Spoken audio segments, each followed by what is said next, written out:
Hello everyone, and welcome back to Little Nightmare. I'm Michael, and before we begin, I'd like to ask for a little support. Please subscribe, leave a like, and if you do, let me know in the comments where in the world you're listening from.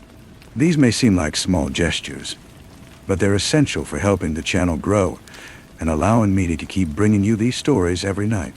Now, lower the volume just a bit, get comfortable, turn off the lights, and let's dive together into tonight's first story. The hallway leading to my bedroom has begun to breathe. It is not a metaphor. The floorboards, old and wide-planked, have developed a gentle rhythmic swell, a slow inhalation and exhalation that causes the dust motes to dance in the slanted morning light. Some days, the ceiling presses down, the faded floral paper feeling close enough to taste, the air thick with the scent of old wood and trapped memories. Other days, the hallway stretches into an impossible distance. The door at its end a tiny, mocking rectangle of dark wood, and the journey towards it feels like wading through cold, invisible water. This started a week after Aileen's funeral. The house, our house, was grieving in its own way, its proportions shifting with my own internal geography of loss. I woke this morning with a dull, deep ache in my temples, a pressure that felt like two screws being slowly, patiently turned into my skull. I shuffled into the bathroom, my reflection a pale and haggard stranger in the mirror. And then I saw them. Not screws, not tumors. Horns, two knobs of dark, twisted bone, like polished, petrified wood, pushing up through the skin just above my forehead. They were smooth and cool to the touch, and they felt as if they had always been there, buried, waiting for the soil of my grief to be rich enough for them to break through. My name is Dominic Ray. Aileen called me Dom. She is gone. And now, I have horns.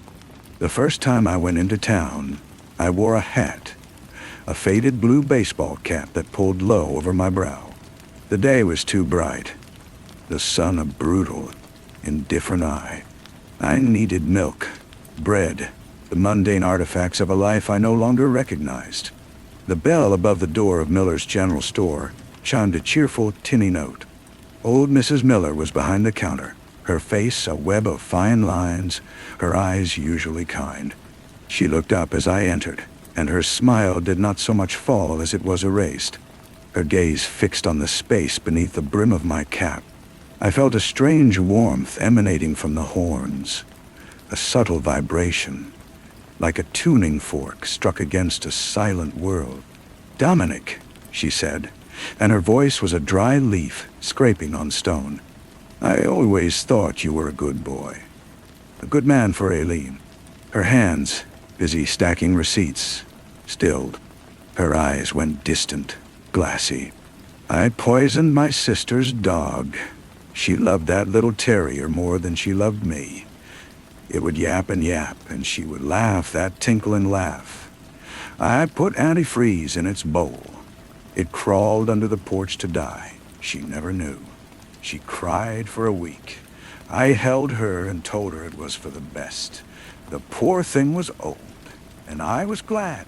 The words hung in the air between us, stark and ugly. Mrs. Miller blinked, her face crumpling in confusion. A faint, pink blush crept up her neck. She had no memory of saying it. She looked at me, truly looked at me, and her confusion curdled into a deep personal fear. She didn't see the horns, not literally, but she saw the truth of me. And in that truth, she saw the reflection of her own buried sin. I left without my milk, the bells chimed sounding like a funeral dirge behind me. This was my new power. This was my curse. The horns were a dowsing rod for the black water that lay beneath the surface of every soul. They did not force lies. They drew out truths, the festering, hidden things people had sealed away in the lead-lined vaults of their hearts. And they were drawn to me, to the one responsible for Aileen. I knew it was no accident. This was a directed punishment, a transformation meant to guide me. I was a truth-seeking missile, and my target was her killer. Leonard came by the house that evening. He was my oldest friend, my brother in all but blood. He had stood beside me at the funeral, his solid presence, a bulwark against the crushing void. He brought a six-pack of beer, a ghost of our old rituals. The hallway seemed to constrict as I let him in, the walls pressing in to listen. "Dom, man, you look like hell," he said, his voice too loud in the breathing quiet of the house. He clapped a hand on my shoulder, and I flinched. The warmth from the horns intensified, a low thrum of energy. We sat in the living room, Aileen's absence a physical weight in the empty space on the sofa where she used to curl her legs beneath her. We drank in silence for a while, the only sound the creak of the house and the frantic beating of my own heart. "We'll find who did this," Leonard said, his jaw tight. "The cops are useless, but we're not. We'll find them." The thrumming in my skull grew louder, a resonant frequency that seemed to vibrate the very air around his head. I looked at him, my friend, his face etched with a convincing mask of shared anger and grief. "Len," I said, and my voice was a stranger's. "Do you remember the night she died?" He took a long swallow of beer. "Of course I do. We were all at the grotto. She left early. Said she had a headache." The warmth from my horns became a heat. A pressure built behind my eyes. "You offered to walk her home." He nodded, his eyes fixed on the label he was picking at on his bottle. "Yeah. But she said she wanted the air, to clear her head." "That's not what you told the police," I whispered. The air in the room grew thick, syrupy. Leonard's shoulders slumped. He didn't look at me. His voice, when it came, was flat, stripped of all its usual bravado. The voice of a man speaking from the bottom of a well. I followed her. I was angry. She'd been cold to me for weeks. I thought it was you that you'd turned her against me. I caught up to her on the path through the woods. I grabbed her arm. I demanded to know what I'd done wrong. He swallowed, a dry, painful sound. She looked at me with such pity. She said, "Leonard, you're my friend, but you're suffocating me. You're suffocating both of us." I let her go. I watched her walk away. I was so angry. I picked up a rock. It was smooth and heavy. It fit in my hand. I just stood there, holding it, and then I threw it into the trees. I didn't hit her. I swear to God, I didn't hit her. I just stood there, in the dark, hating you both. And when I heard the next day, I thought my anger had somehow made it happen. And the confession poured out of him, a torrent of petty jealousy and shame. He had not killed her, but in that moment, he had wished for our ruin. His was a sin of the heart, not the hand. He finished, and his body went slack with the relief of its expulsion. Then the horror of what he had admitted dawned on him. He looked at me, his eyes wide with a terror far greater than any he had shown for Aileen. He saw the horns then. I know he did. His gaze locked onto them, and he understood. He scrambled back, overturning his beer, and fled from the house. From me, from the living truth of his own darkness. My family was next. My mother, her love a fierce, smothering thing, came to bring me soup and clean the house that no longer needed cleaning. She fussed over me, her hands fluttering like wounded birds. The horns hummed. "That girl," she said, her back to me as she wiped an already clean counter. "Aileen, she was lovely, of course. But she was changing you, Dominic, taking you away from us. You were always so sensitive. She made you harder. I prayed, you know. I prayed for God to show you the right path." She turned, and her eyes were not her own. They were flat and ancient. I prayed that if she was not right for you, you would remove her from your life. The silence that followed was louder than any scream. The confession was not one of murder, but of a wish. a prayer sent out into the universe with the force of a mother's possessive love. Had the universe simply listened? I looked at her, at this woman who had sung me lullabies, and I saw a stranger capable of a terrible, passive evil. She did not understand what she had said. She simply saw my pale, horned face and began to weep, thinking my grief had finally driven me mad. I was adrift in a sea of confessed sins. Everyone was guilty of something. The mailman admitted to stealing pension checks from the elderly on his route. The town mayor confessed to drowning a litter of kittens in a sack as a boy. The local minister, who had presided over Aileen's service, whispered to me of his secret, bottomless doubt. His belief that God was a story we told ourselves to keep the dark at bay. The horns showed me that the world was not divided into good people and bad people. There was only a vast gray landscape of flawed, broken individuals, each carrying their own private damnation. And I was the key that unlocked it. I was no closer to finding Aileen's killer. I was merely cataloging the infinite varieties of human failing. The horns grew. They were longer now, curling slightly, like the horns of a young ram. The weight of them was a constant presence, a crown of truth that bent my neck.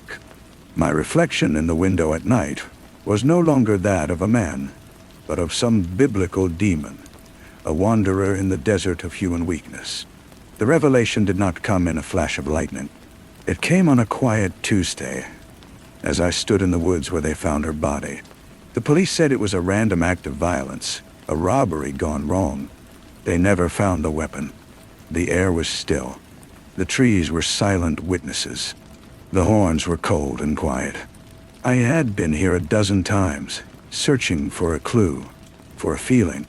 This time, I was not searching for the killer. I was simply being, letting the truth of the place seep into me. And then, I knew. The horns were not a tool given to me to find an external monster. They were a mirror. The final truth, the darkest one, had been hidden from me because I had hidden it from myself. I had not wanted to walk her home that night. I had been tired. We had argued. She wanted to move to the city, to start fresh. I wanted to stay in this town, in this house with its breathing hallways. She said I was afraid of life. I said she was ungrateful for the one we had built. She left the grotto alone because I, in a fit of petulance, had refused to leave with her. I had gone home, drunk and angry. I had fallen into a stupor on the sofa. The memory came then, not as a memory, but as a physical reliving. The sound of the door, her footsteps, the way she moved through the house, a shadow in the dark. She came to me. She put a hand on my shoulder. She whispered my name, Dumb. And I, swimming up from the depths of a boozy, resentful sleep, had shaken her off. I had muttered something, a curse, a dismissal. Leave me alone. And she had. She had turned and walked back out into the night, hurt and angry, to walk the long way through the woods to clear her head, to cry where I wouldn't see her. She had walked into the path of a monster because I had driven her there. Not with a rock, not with a knife, but with my own selfishness, my own smallness of spirit. The random act of violence was not so random. It was the culmination of a chain of events that I had set in motion. Killer was a phantom, a face I would never know. But the responsibility was mine. The horns had not been sent to find her murderer. They had been sent to find me, to show me that the greatest horror was not the evil that lurks in the hearts of others, but the profound, mundane, devastating evil of my own neglect. My love had not been strong enough to overcome my pride. My grief was not pure. It was poisoned with a guilt so vast, I had built a labyrinth in my mind to escape it. I walked back to the house, the horns heavy on my brow. A permanent confession. The hallway welcomed me, its proportions shifting, now a cathedral, now a coffin. I did not fight it. I went to the bathroom and looked at my reflection. at the creature I had become. This was my truth. This was my penance. I was the guardian of secrets, the warden of this town's sins, because I had committed the original sin against my own heart. I began the ritual. It is not a ritual of magic, but of memory. It is a prayer of atonement. I am the Horned Man, and I see the truth in the hearts of others. I am the Horned Man, and I see the truth in the heart of my friend. I am the Horned Man, and I see the truth in the heart of my mother. I am the Horned Man, and I see the truth in my own heart. I am the Horned Man, and my love was not enough. I am the Horned Man, and my pride sent her into the dark. I am the Horned Man, and my grief built these horns. I am the Horned Man, and I will wear them until the truth has worn me away to bone and dust. I am the Horned Man, and I see the truth. I am the Horned Man, and I see the truth. I am the Horned Man, and I see the truth. The house settled around the chant, the breathing hallway sensing with the rhythm of my words. The floorboards softened under my bare feet, the wood grain feeling less like a surface and more like skin. I did not sleep. I stood in the center of the living room, on the rug Aileen had chosen, and I let the truth of my failure become the only thing I was. Days bled into nights. The world outside continued, a silent film playing beyond the windows. I stopped wearing the hat. There was no point. The horns were a part of me, as integral as my own failing heart. When I ventured out for supplies, people did not just confess. They saw. Their eyes would slide away from my face, then dart back, unable to process the physical manifestation of the judgment they felt in their souls. They saw the horns, and in seeing them they understood that I knew. I knew about the affairs, the petty thefts, the hidden cruelties. I became a walking pillar of salt, a reminder of the consequences of looking back at one's own sins. I returned from one such trip, a bag of groceries held loosely in my hand. The house felt different. The breathing was slower, deeper. The air was not thick with memory, but clear and cold, like the air after a storm. I set the bag down on the kitchen table and knew I was not alone. A figure stood at the end of the hallway, silhouetted against the light from my bedroom. It was not a solid form, but a collection of shadows and remembered light, the shape of a woman. My breath caught. Aileen. She did not speak. She did not need to. The horns on my head, which had hummed and warmed with the lies of the living, were utterly silent and cold before her. There was no hidden truth to pull from her, no buried sin. There was only profound and aching absence, and a love that had persisted beyond the violence that had ended it. She raised a hand, not in accusation, but in a gesture of farewell. It was not the farewell of that last night, angry and hurt. It was a release, an acceptance. In that moment, the weight on my brow shifted. It did not lessen, but it changed. The horns were no longer a punishment. They were a testament, a monument to the love I had failed to honor, and a reminder that some truths are too vast for guilt alone. They must be carried. The figure dissolved, a wisp of shadow swallowed by the breathing dark of the hall. The house let out a long, slow sigh, and for the first time since her death, the floorboards lay still and flat. The proportions of the world had righted themselves. The hallway was just a hallway. I am the Horned Man. I will never know the face of the one who took her life, but I know the face of the one who failed to protect it. I see it every morning in the mirror. The horns are not growing anymore. They are complete. They are my story, and my sentence, and my strange, twisted grace. I live in a world of confessed sins, and my own is the loudest among them. It's the only one I am required to hear. The silence she left behind was different now.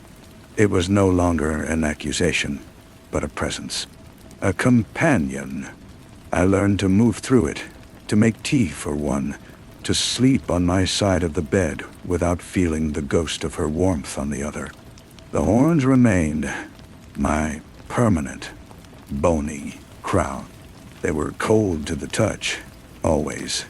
A sensation that grounded me in this new, stark reality. People in town no longer confessed to me. They had grown accustomed to my appearance, or perhaps they had simply emptied themselves of their immediate, festering secrets.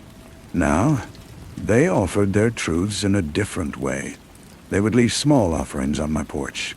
A jar of preserves from Mrs. Miller, with a note that said only, "For forgiveness," a hand-carved bird from the mayor, a clumsy attempt at beauty. Leonard left a single, smooth river stone on the step. The same kind he had thrown into the trees that night. It was his way of saying he was still here, that he understood the burden we both carried, though mine was worn on the outside. I began to take walks again, not to the woods, but through the town itself. I was no longer a detective hunting for a killer, but a scribe recording the landscape of remorse. The horns did not hum, but they allowed me to see the scars. I could look at the bakery and see not just bread, but the memory of the baker's father, a harsh man whose voice still echoed in his son's flour-dusted hands. I could see the weight of a secret inheritance on the young woman who ran the flower shop, the money that had come from a grandfather who had been less than kind. The town was a tapestry of quiet pains and small redemptions, and I was the only one who could read the pattern. Story 2. One afternoon, I found myself outside the elementary school. The children were at recess, their shouts and laughter a sharp, bright counterpoint to the dull ache in my soul. They saw me, the man with the horns. They did not look away in fear. They stared with the frank, unblinking curiosity of the young. One little girl, no more than 6, broke away from a game of tag and walked right up to the fence where I stood. "You have horns," she stated. "I do," I said. "Did you get them because you were sad?" "Yes," I answered, the truth simple and clean on my tongue. She considered this, her head tilted. "My dog died. I was sad, but I didn't get horns." "Maybe," I said, "you were just sad." "I was sad, lost." She nodded, as if this made perfect sense. "My mom says when you love something a lot, it leaves a mark when it goes away." She pointed a small finger at my forehead. "That's a big mark." Then she turned and ran back to her friends, her small philosophical duty complete.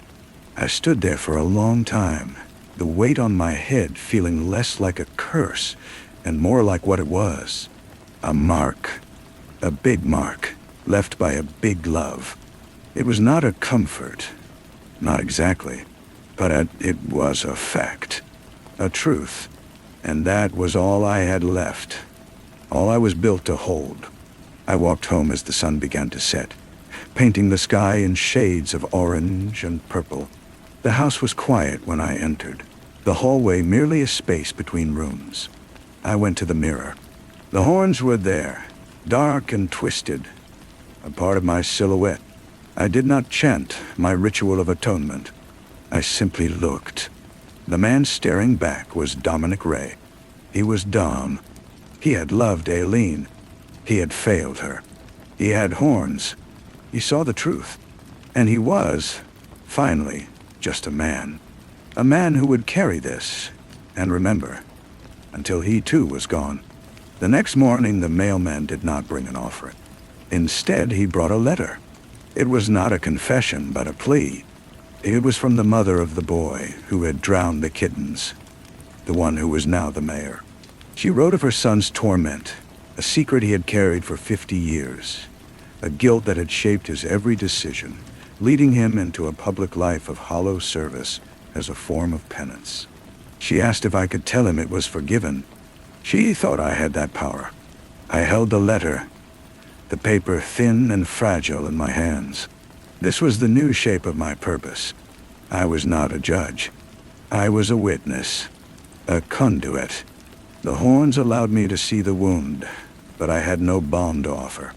I could only acknowledge its existence. I folded the letter and placed it in a small wooden box on the mantelpiece, next to the smooth stone from Leonard.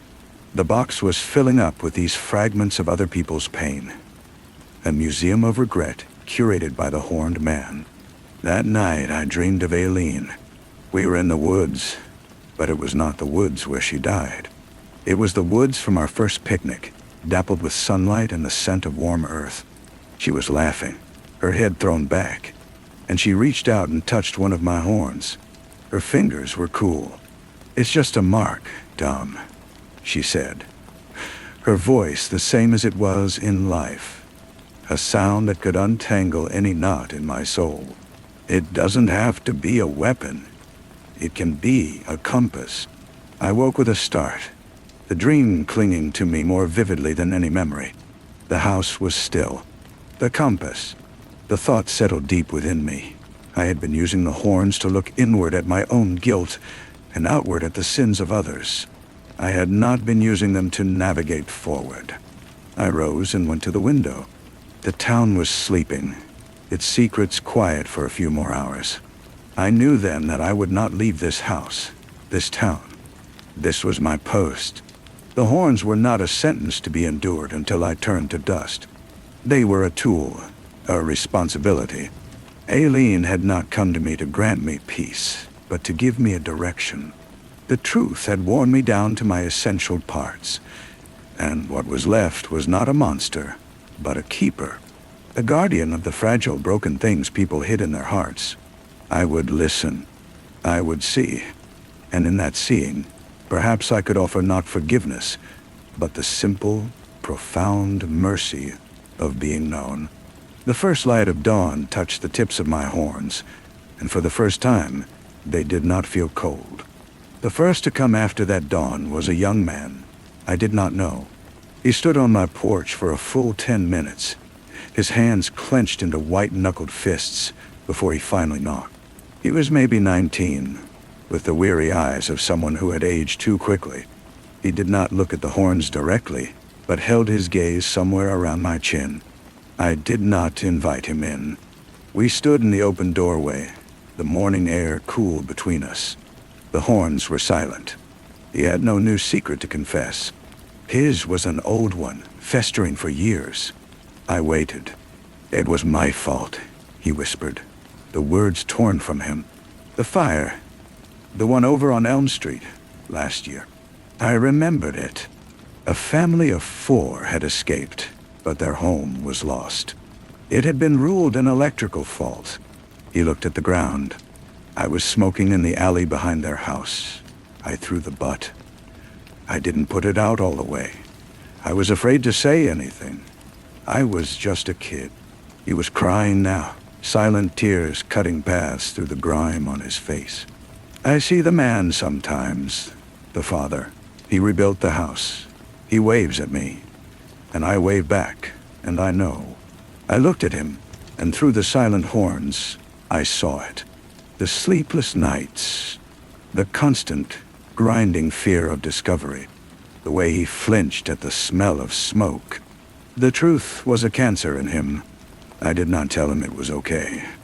It was not okay. I did not offer him forgiveness. I had none to give. Instead, I gave him the only thing I had. I said, "I see you. I see what you did. And I see that you carry it." He looked up then, his eyes meeting mine for the first time, wide with a mixture of terror and something else. Something like relief. The burden had not been lifted, but it had been witnessed. He nodded once, a sharp, jerky motion, then turned and walked away, his shoulders a little straighter than when he had arrived. This was the work. This was the compass, pointing true. I am the Horned Man. I do not forgive. I do not punish. I see. And in a world desperate to hide, sometimes being seen is the only grace that remains. The days began to form a new pattern, a rhythm of quiet arrivals and raw, unburdening departures. They came at all hours, drawn by a rumor they could not quite articulate, a hope that the horned man could absorb some of the poison they carried inside. A woman came who had lied on the witness stand, sending an innocent man to prison for a year before the truth emerged. A teacher came who had once, in a moment of frustration, told a sensitive child that he would never amount to anything. The sins were not always grand. Often they were small, petty cruelties that had calcified over decades into a permanent shape of self-loathing. I received them all. I stood in my doorway or on the porch, a silent monolith, and I listened. The horns remained cold and quiet, their initial work complete. They had rooted out the town's hidden lies, and now they served as a beacon, a signal that here was a place where a truth could be laid down and left behind. I never offered advice. I never judged. I simply acknowledged the truth of their failing, and in doing so, I gave it a name and a shape outside of themselves. It was a strange, painful form of communion. One evening, Leonard came. He did not bring a stone. He stood with his hands in his pockets, looking older than his years. "I think I'm done," he said, his voice rough. "With the drinking, with the everything." I looked at him and I saw the truth of it. It was not a wish, but a decision that had already been made deep within him. The horns showed me the resolve, hard and new, like a fresh green shoot pushing through cracked concrete. "I believe you," I said. It was the first time I had offered anything beyond simple acknowledgement to anyone who had come to me. The words felt strange in my mouth, but right. Leonard nodded, a slow, deep nod. He did not thank me. He just turned and walked down the path, and I knew I would not see him stumbling out of the grotto again. The house continued its quiet existence around me. The breathing in the hallway had ceased entirely. The walls were just walls. The floors, just floors. It was no longer a living entity reflecting my turmoil, but a simple shelter. I had tamed it not by fighting its nature, but by accepting my own. I would sit in my chair by the window in the evenings and watch the light fade. The horns were a familiar weight, a part of my silhouette against the glass. They were my compass, my mark, my work, and in the deep, resonant silence of my own heart, that felt like enough. It felt, after so long, like a life. The seasons turned. The first snow fell, a quiet blanket that muffled the sounds of the town and left my porch untouched for several days. The silence was a gift. In the stillness, I found I could think of Aileen not with the sharp, gutting pain of the early days, but with a steady, melancholic warmth. I could remember the sound of her laughter in the kitchen, the way she hummed when she painted, without the memory feeling like a betrayal of her loss. The horns were a cold counterpoint to this inner thaw, a permanent winter on my brow. But I had made my peace with them. The young man from the fire started leaving things on my porch again. Not offerings of guilt, but of progress. A small whittled bird one week, a basket of eggs from his family's farm the next. He never stayed to talk. It was his way of showing me he was still carrying the truth, but he was no longer being crushed by it. He was learning to live alongside it. I would take the eggs inside and make an omelet, and the simple, mundane act felt like a sacrament. Then, one afternoon in the dead of winter, a woman came. She was older, her face a roadmap of fine lines, and she carried herself with a stiff, formal dignity. She was Mrs. Eliza Warren, the town's retired librarian, a woman known for her sharp mind and sharper silence. She did not look afraid of me. She looked resolved. She did not speak on the porch. She looked past me into the house and asked, "May I come in?" I stepped aside.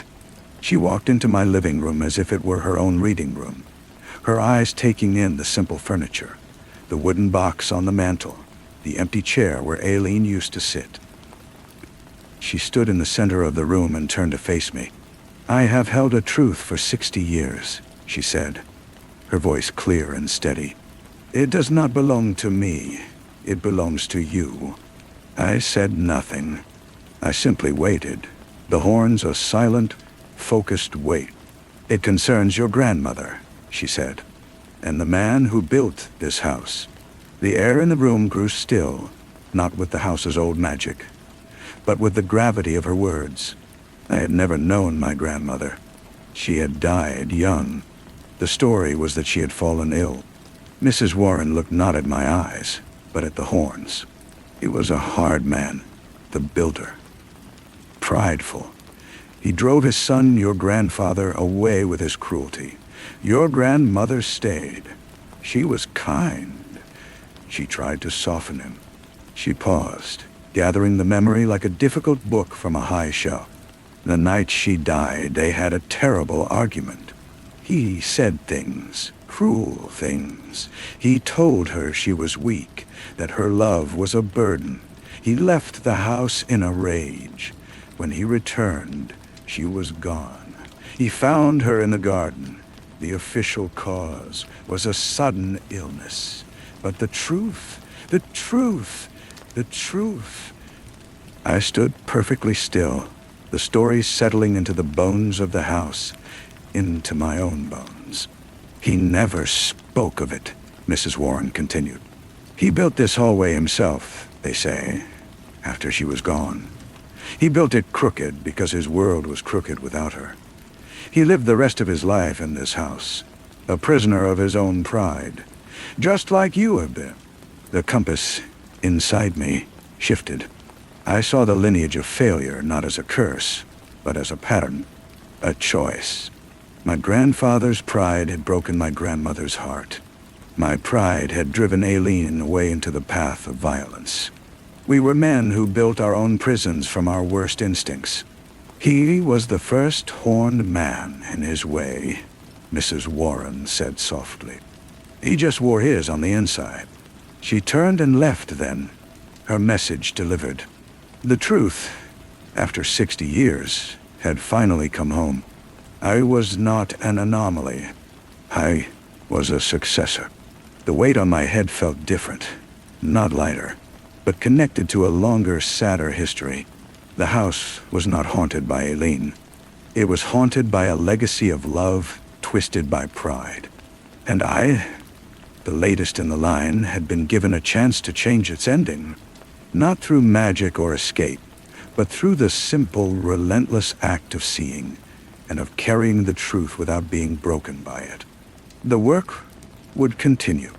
The snow began to melt, revealing the muddy ground beneath, a promise of the spring to come. The truth about my grandfather sat with me, not as a fresh wound, but as a deep, historical ache. It explained the house's sorrow, the way the floors tilted toward regret. I was not the first man in this house to be carved by his own failings. I was simply the first to wear them on the outside for all to see. The knowledge changed the quality of my listening. When the next person came, a middle-aged man who confessed to cheating his business partner 20 years prior, I heard not just his sin, but the echo of my grandfather's pride in the man's voice, the need to be seen as successful, powerful, right. I gave him the same gift of acknowledgement, but I felt a new layer of understanding. We were all part of the same flawed tapestry. One evening, as I was cleaning out the hall closet, my hand brushed against something cold and smooth tucked away on the top shelf. I pulled it down.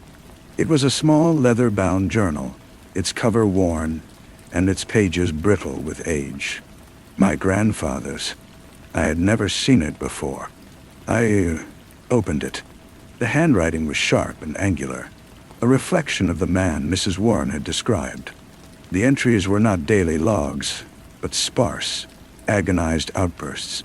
The silence is a physical weight. I built this hall to be crooked like my soul. Her name is ash in my mouth. And then, on the last written page, a single sentence that stopped my breath. The truth is a horn, and it has gored me. I sat on the floor in the crooked hallway, the journal in my lap. He had known. He had felt the same metaphysical weight, the same piercing by truth, though it had remained internal. A slow, invisible bleeding. My manifestation was different, a brutal, external forcing of the issue. But the core was the same. We were both men undone by the consequences of our own actions. I did not burn the journal. I placed it inside the wooden box on the mantel, the final piece of the puzzle. The Museum of Regret now held its founding artifact. The compass, it seemed, also pointed backward, showing me the path I had been walking long before I was born. The next morning I went into the garden, the same garden where my grandmother's heart had broken. The ground was soft from the thaw. I knelt and dug a small hole with my hands, the cold earth staining my fingers. I had no seed to plant, no new life to begin.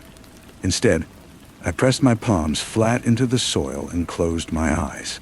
I thought of my grandmother, a woman I knew only through a story of sadness. I thought of my grandfather, trapped in his pride. I thought of Aileen, and the love that had marked me so profoundly. I did not speak an apology. I did not chant a mantra.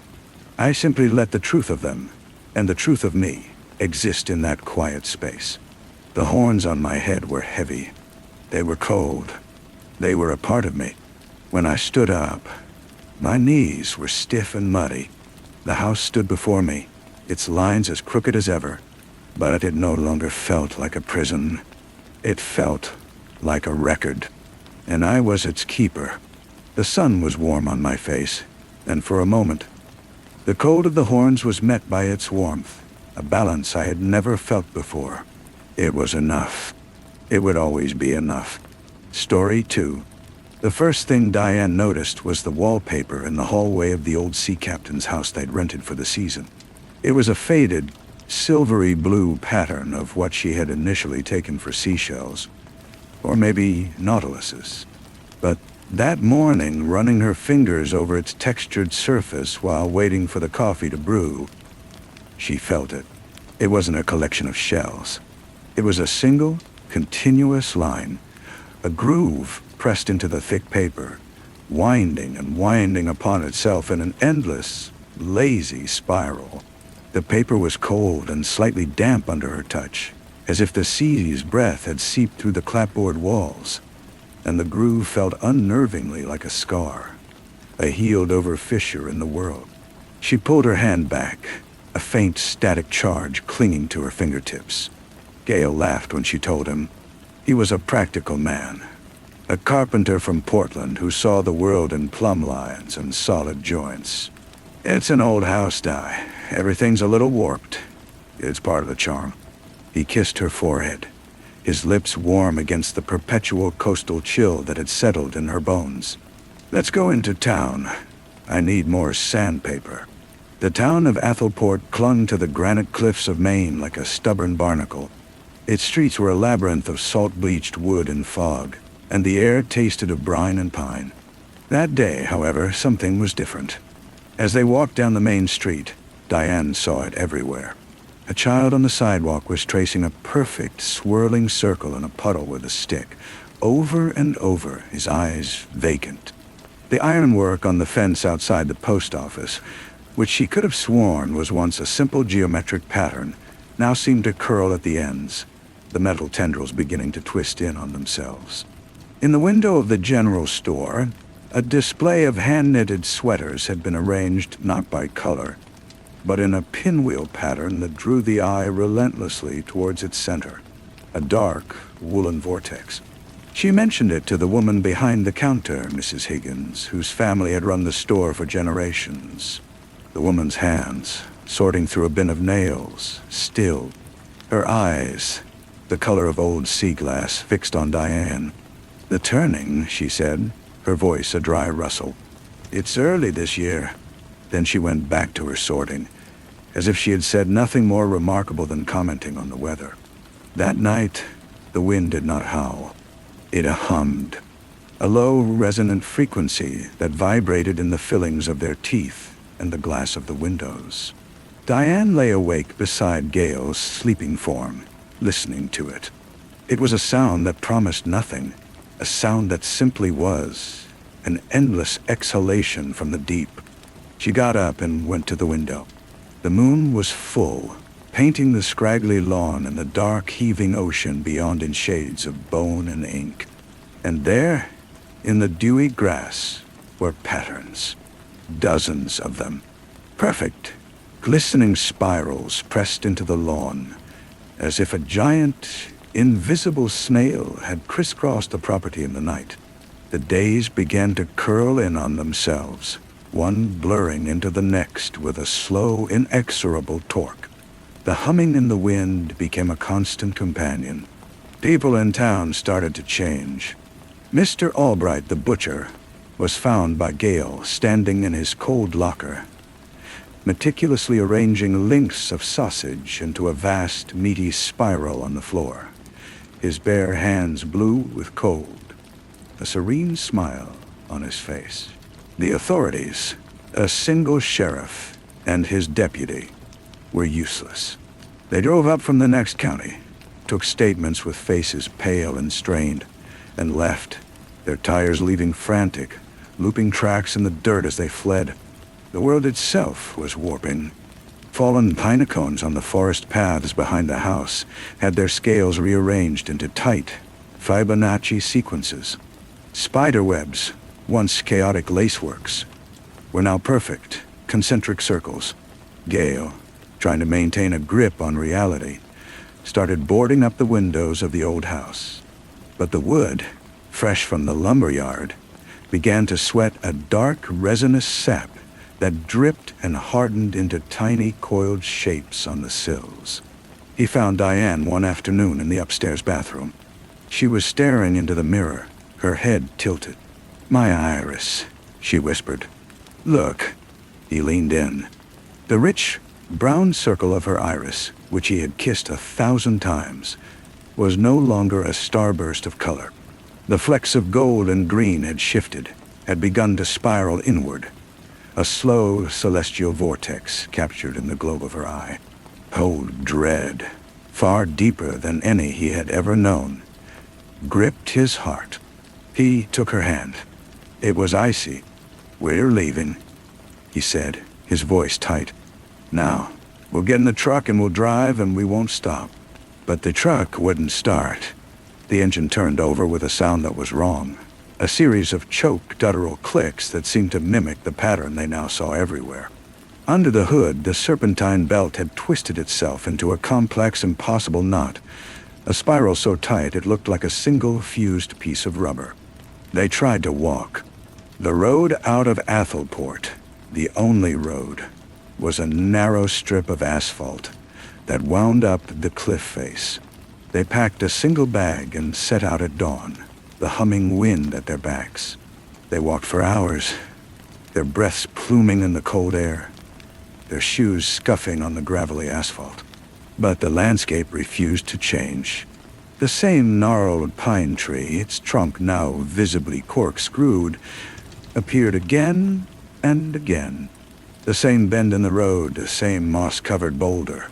They were walking in a circle, a loop as vast and inescapable as the groove in the hallway wallpaper. Gale stopped, his chest heaving. He looked back the way they had come. The town of Athelport was still there below them, no farther away than when they had started. The entire world had become a closed curve. He turned to Diane, a desperate plea on his lips. But the words died. She was standing perfectly still, her face tilted up to the gray sky. A thin, black trickle of something like crude oil was seeping from the corner of her eye, tracing a slow, deliberate path down her cheek. It did not drip. It coiled, a single dark line against her pale skin, before soaking into the collar of her coat. That was the last time he saw her as the woman he loved. When she lowered her head, her eyes were entirely black, polished obsidian orbs that held no reflection. She smiled at him, a placid, empty expression, and then she turned and walked back towards the house, her steps unnaturally fluid, as if her bones had softened. He tried to follow, to grab her, to shake her, but his feet were rooted to the spot. The air around him had grown thick, syrupy. He could feel a pressure, a physical force beginning to turn him. to twist him the way a child twists a piece of paper to make a toy. He fought it. He fought with every ounce of his carpenter's soul, with all his love for the straight line and the true edge. He felt something in his spine creak, a hot, sharp pain. He fell to his knees, his vision blurring. The world was no longer a place of objects, but of currents. He could see the flow of it now, the great, slow, spiraling drain of everything in Athelport towards a single, silent point at the center of the town.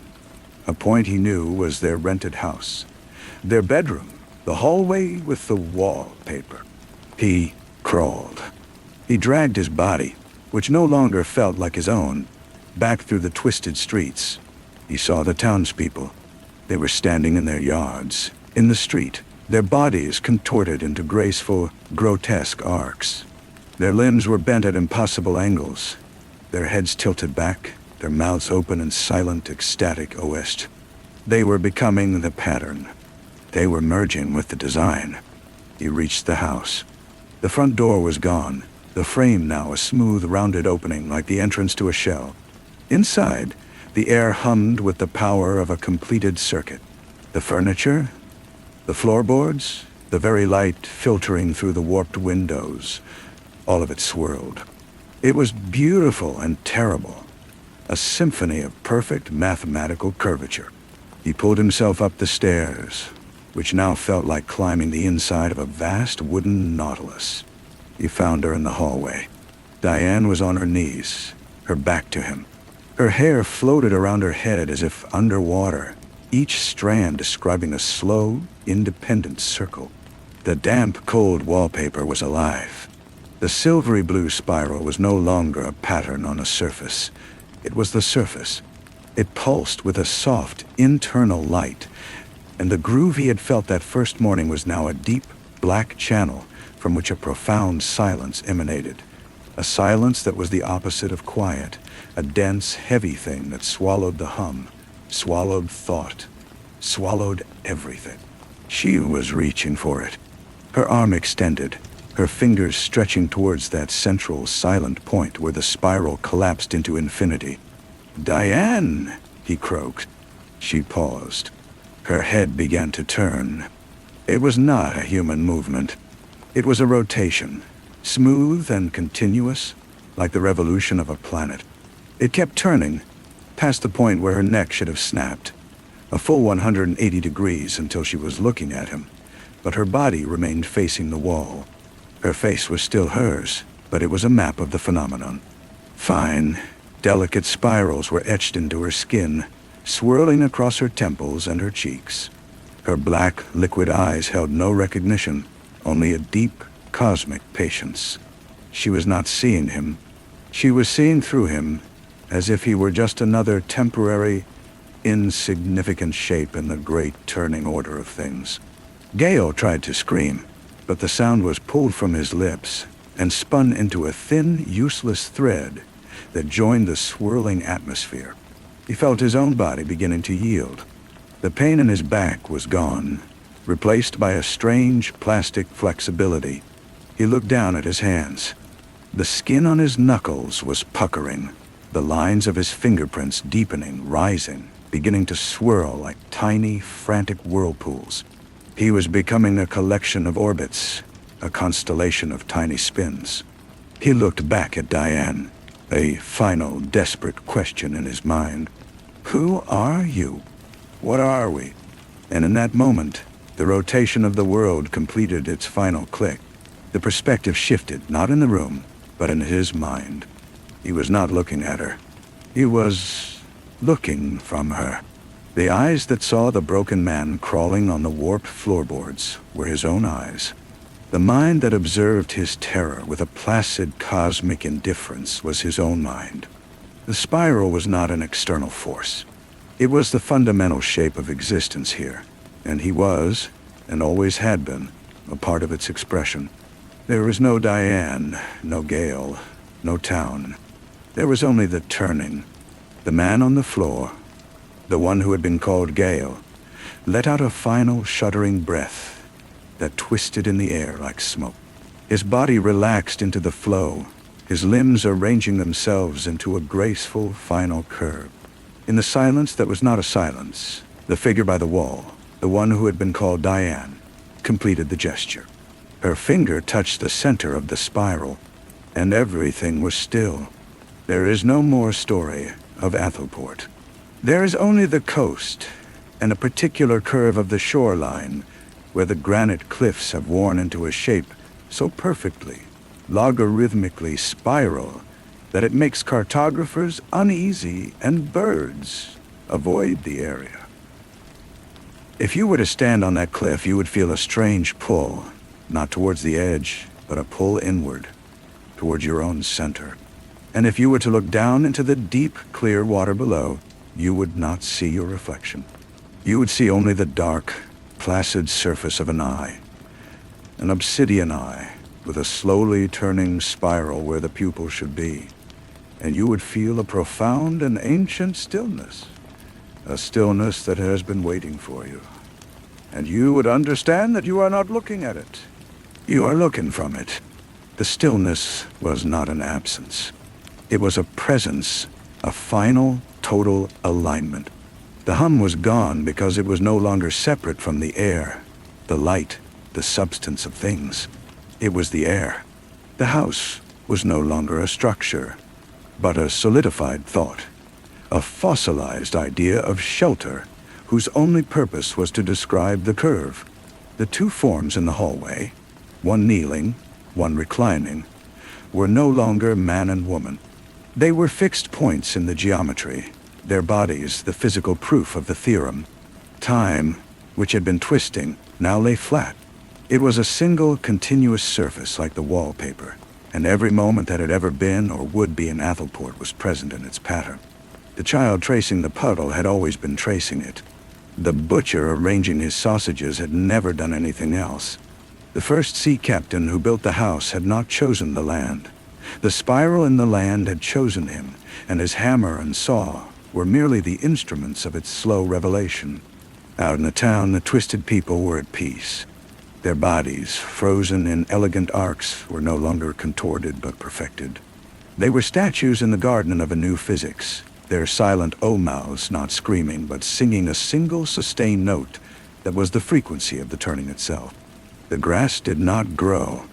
It simply continued its spiral, each blade a green living trace of the endless line. The ocean waves did not crash upon the shore. They rolled onto the beach in perfect, coiling scrolls of foam, each one unfurling a manuscript of salt and water before being drawn back into the great dark pupil of the sea. Centuries passed, or perhaps no time at all. The seasons turned, but they did not change. Winter was a white spiral of snow. Summer, a green spiral of vine. Autumn, a spiral of falling leaves that never quite reached the ground, caught forever in their slow, helical descent. Then, a vibration, a tiny discordant tremor in the perfect fabric. It was a sound, a sharp, rhythmic crunching from the road. A man was walking. He was a surveyor, sent by the state to remap the coastal area after anomalous readings from satellites. He was a man of lines and numbers, and he carried a tripod and a theodolite on his back. His name was Leo. He stopped at the crest of the hill, looking down at the cove. His maps were wrong. This curve was not on any chart. It was too perfect, too geometrically pure to be a natural formation. It made him feel dizzy, not unpleasantly, but as if he were looking at a reflection in a curved mirror. He set up his tripod, the metal leg sinking slightly into the soft, peaty earth. He pressed his eye to the cool rubber of the theodolite and focused on the center of the cove, where the water was darkest. He expected to see depth. Instead, he saw a pattern, a vast, submerged spiral of pale stone on the seafloor, radiating out from a central point of profound blackness. It was the same pattern he had seen, faintly, in the grain of the wood on the fence posts as he walked into the area. The same pattern he now noticed was subtly present in the bark of the trees. He straightened up, a prickle of scientific excitement on his neck. This was a find. An archaeological site, perhaps, or a bizarre geological feature. He took out his notebook, his hand moving to sketch the cove's outline. His pencil moved on the paper. It did not draw a line. It drew a circle. He frowned, shook his hand, and tried again. The pencil tip skated, seemingly of its own volition, and produced another, tighter circle within the first. A wave of frustration washed over him. He looked at his hand.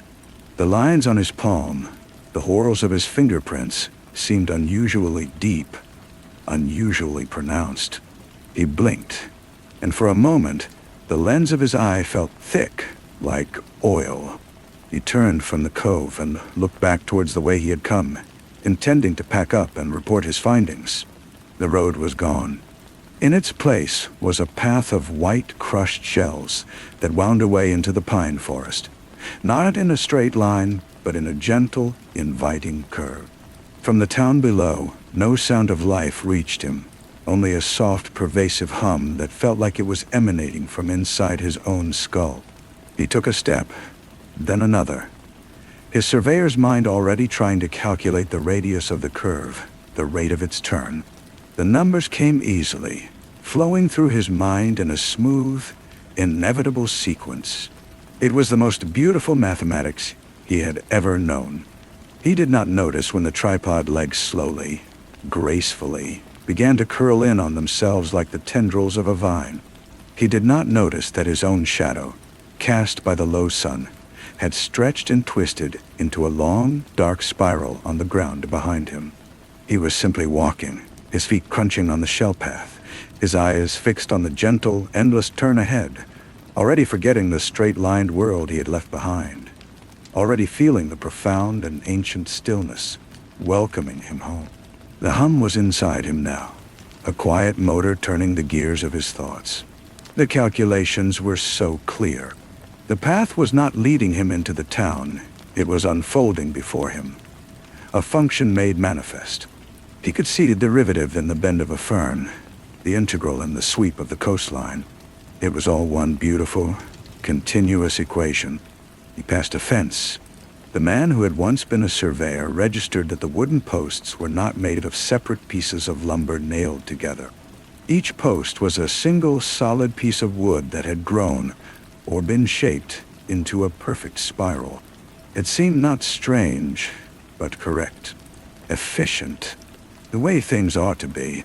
A woman was in a garden, her hand placed flat upon the soil. She wasn't gardening. She was simply standing, her arm a gentle curve. Her hair fell around her shoulders in soft, coiled ringlets that did not move in the salt breeze. She turned her head as he passed, and her eyes were dark and knowing. She did not speak, but a thought transferred to him, smooth as a variable sliding into place. It is easier to yield. He nodded, not with his head, but with his whole being. The resistance he had felt on the hill, the frustration with the pencil, seemed like a childish memory, a failure to comprehend the elegance of the system. His theodolite was heavy on his back. He shrugged it off. The brass and glass instrument hit the shell path with a dull thud.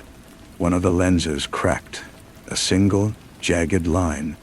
Then, as he watched, the crack began to heal. Not by mending, but by transforming. The sharp edges softened, curled, and the crack became a delicate frosted spiral etched into the glass. He left it there, a new artifact for the cove. His hand went to his chest, to the pocket where he kept his notebook. The pages were warm. He pulled it out. The paper was no longer white, but a soft, creamy parchment. The frantic circles he had drawn were gone. In their place was a single, intricate spiral, drawn in an ink that shimmered like oil on water. It was his map. It was the only map. Well. The path ended at a door. It was not the door he had seen from the hill, the one that was an open shell. This was a different door, set into the side of a low stone building that seemed to grow from the earth. The door was made of dark, polished wood, and its grain was not a random pattern. It had a targeted, focused spiral, drawing the eye to the keyhole, which was not a hole at all, but a carved wooden knot in the shape of the same endless curve. He knew what to do. He did not reach for a key. He placed his palm flat against the center of the spiral on the door. The wood was warm, like living skin. He felt a vibration, a click that traveled up his arm and settled deep in the marrow of his bones. The door did not open. It dissolved. The spiral of the grain unraveled, the wooden strands twisting apart like thread, revealing not a room, but a space. It was the hallway from his calculations. The air was thick and sweet. The light came from nowhere and everywhere, glowing from the silvery blue walls that pulsed with a slow, steady rhythm. The figure was there, kneeling, its hand still extended towards the central point in the wall where all lines converged. The other form lay in a restful curve upon the floor. They were not people. They were constants. Leo walked towards the kneeling figure. His surveyor's boots made no sound. With each step, his body felt lighter, less substantial. He was not walking on a floor, but along a line. He was a point moving along a curve. He reached the figure and knelt beside it. He did not look at its face. He looked at the wall, at the deep, silent channel where the spiral collapsed into itself. He understood. This was not an end. It was a center. All the data, all the measurements of his life had been leading here. He had come to take a reading. He raised his own hand, his fingers straight.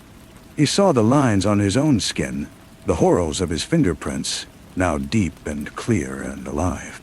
They were not part of him. He was part of them. He was a local manifestation of their pattern. His finger touched the center. There was no sound, no flash of light. There was only a final, quiet click of alignment. The man who had been Leo became still. His hand remained, touching the center, his body settling into a permanent kneeling curve, a perfect complement to the first. The two forms were now a symmetrical equation, balanced forever around the silent point.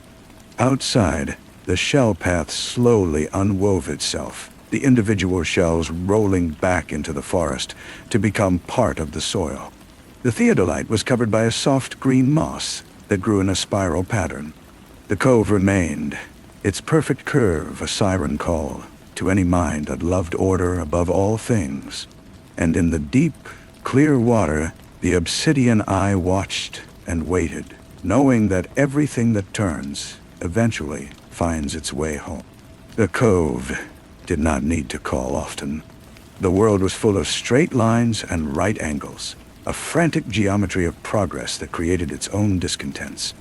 And in the quiet moments, between the noise of building and the stress of thinking, certain minds would feel a pull, a subtle yearning for a simpler, more elegant truth. A poet came, seeking solitude from the cacophony of modern life. She rented a small cabin a mile inland, but found herself drawn to the coast each day. She would sit on the cliff, not to write, but to listen. The silence there was not empty. It was a layered thing, a quiet so profound it had texture. She tried to describe it in her journal, but her words, which had always been her sharpest tools, failed her. The sentences would warp on the page, the letters curving into soft, looping shapes. She dismissed it as a trick of the tired mind. A mathematician came on a retreat, his briefcase full of unsolvable problems. He saw the cove from his rental car and had to pull over. He stood for an hour, just looking. The perfection of the curve was an answer to a question he hadn't known how to ask. That night, in his rented room, he dreamed not in images, but in equations, long, beautiful proofs that resolved into a single, spiraling function. He woke with a sense of peace so complete it felt like a different state of matter. They found each other, the poet and the mathematician, not by chance, but because the paths in the pine forest all gently herded wanderers towards a single clearing. They did not speak at first. They stood together at the edge of the trees, looking at the shell path that led down into the silent town.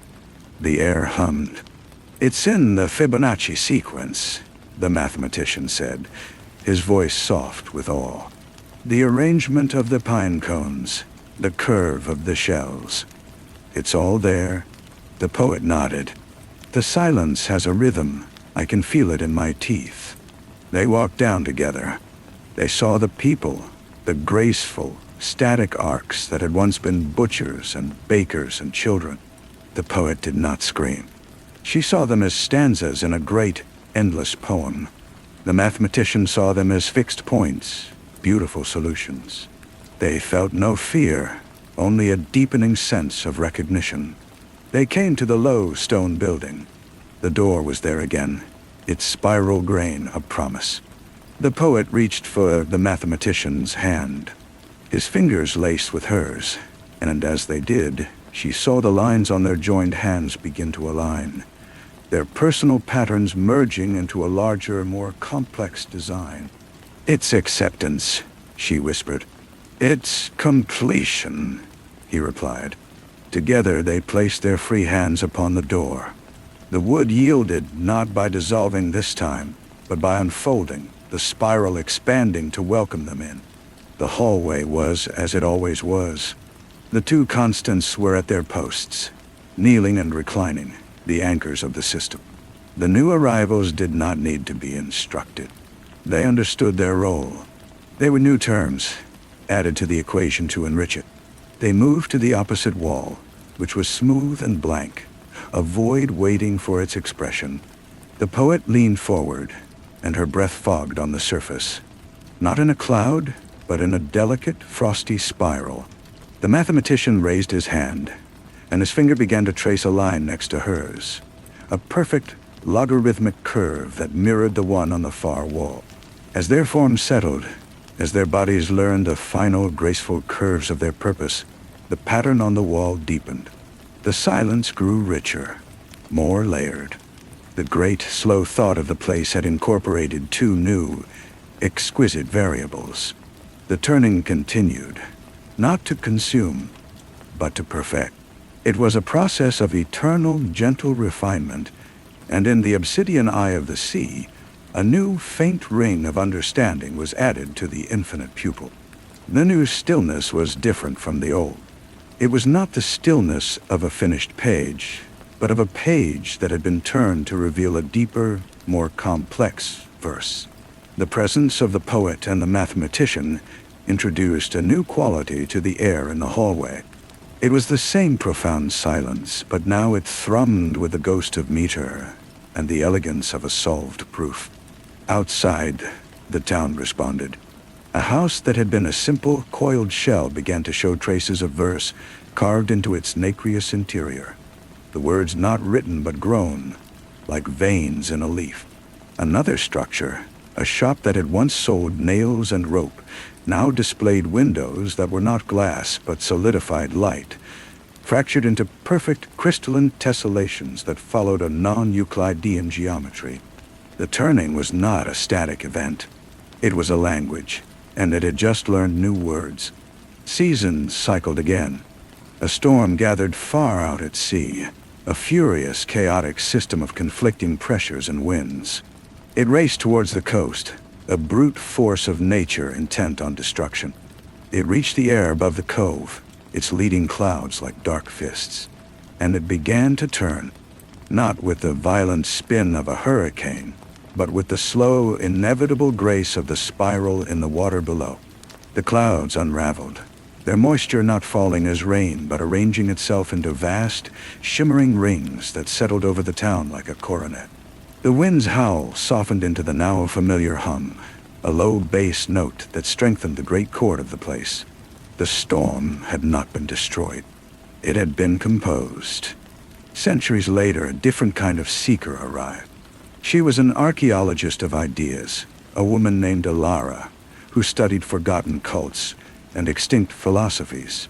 She came because of fragmented folk tales about a bay that perfected things. She brought no theodolite or poetic journal. She brought a recording device and a skeptical mind.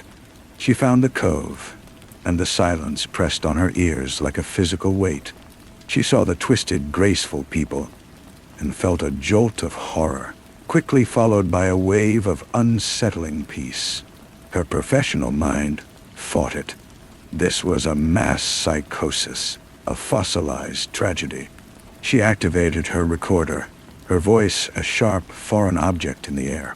Log entry 1. The phenomenon is tangible. The physiological changes in the subjects appear permanent. The geometry is pervasive. I feel a pull. She walked, her steps loud and clumsy on the shell path. She tried to focus on data collection, on the angles of the frozen bodies, the architecture of the spiraling buildings. But her notes became circular. Her sketches would not hold a straight line. The hum was getting inside her, not as a sound, but as a pattern of thought. Her skepticism, so long the core of her identity, began to feel like a crude, jagged shape. It did not fit here. It was inefficient. She found the low stone building. The door was open, the spiral grain a silent invitation. Fear, cold and sharp, finally pierced through the creeping peace. This was the source. This was the end of the data. She knew, with a certainty that terrified her, that if she crossed that threshold, Ilara the archaeologist would cease to be. She would become a datum herself. She turned to run.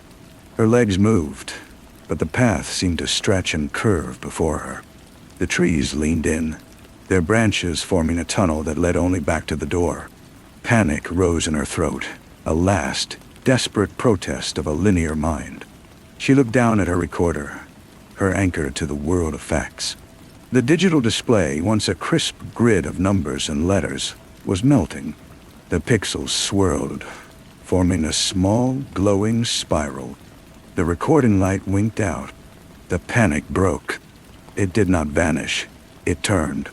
It spiraled inward, through layers of resistance, through years of analysis and doubt, until it reached its own center. And there at the center she found not fear, but a quiet, immense curiosity. What was on the other side of that door? Not as a subject of study, but as an experience. She turned back. She walked into the building without hesitation. The hallway accepted her. She saw the four figures now, 2 pairs of perfect curves. She understood. They were not victims. They were pioneers. They had solved the ultimate problem of being. Ilara did not kneel. She walked to the center of the hallway between the 2 walls. She looked at the spiral on one side, and the new, more complex pattern on the other. She saw the beauty, but she also saw the balance. And she saw something else, a potential, a blank space in the architecture of the thought.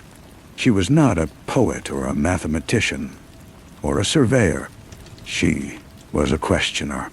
Her entire life had been a process of inquiry. The turning, she realized, was not an answer. It was a better question. She sat down, cross-legged, in the middle of the floor. She closed her eyes not to shut the world out, but to observe the turning from within. Her form did not contort into a graceful arc. It remained seated, a stable, observing point at the heart of the spiral.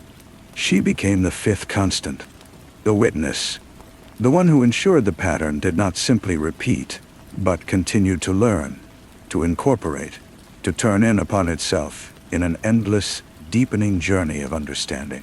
And in the deep, clear water of the cove, the obsidian eye, for the first time, seemed to glint with something like recognition.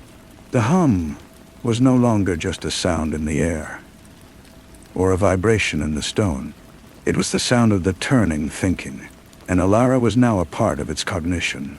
Her seated form did not petrify or grow rigid. It became a focal point, a still node in the flowing equation. From her, a new kind of silence radiated, one of deep contemplation. The others, the surveyor, the poet, the mathematician, were expressions of the turning's beauty and logic. Ilara was its consciousness. The town outside began to reflect this new development. The paths, which had always gently guided seekers to the center, now developed subtle forks and choices. They did not lead away, but offered different journeys toward understanding. A new building manifested, not of stone or shell, but of translucent, solidified air. It had no door, only a series of arched entryways that shifted and reformed like the patterns in a kaleidoscope. Inside, questions hung in the air, visible as shimmering, three-dimensional spirals of light. They were not questions that demanded answers, but questions that were themselves a form of beauty. Time became even less relevant. The sun and moon cycled overhead, but their light now pooled and swirled in the coves and clearings, creating pockets of perpetual dawn and eternal twilight, each with its own unique quality of thought. The storm rings that crowned the town pulsed softly, feeding the system with the raw, ordered energy of the sky. Then a new arrival came. He was not a seeker of truth or beauty. He was a man named Kale, a builder of pragmatic things. Seawalls, breakwaters, straight and strong defenses against the chaos of the ocean. He came because a satellite image had shown the cove as a perfect, unnatural circle on an otherwise ragged coastline. He saw it as a flaw, an error in the natural order that needed correction. He brought machinery in his truck, blueprints, and a will to force the world into a sensible shape. He stood on the cliff, his hands on his hips, and frowned at the perfect curve below. "No bay is that round," he muttered to himself, the words sharp and flat. He heard the hum and dismissed it as tinnitus.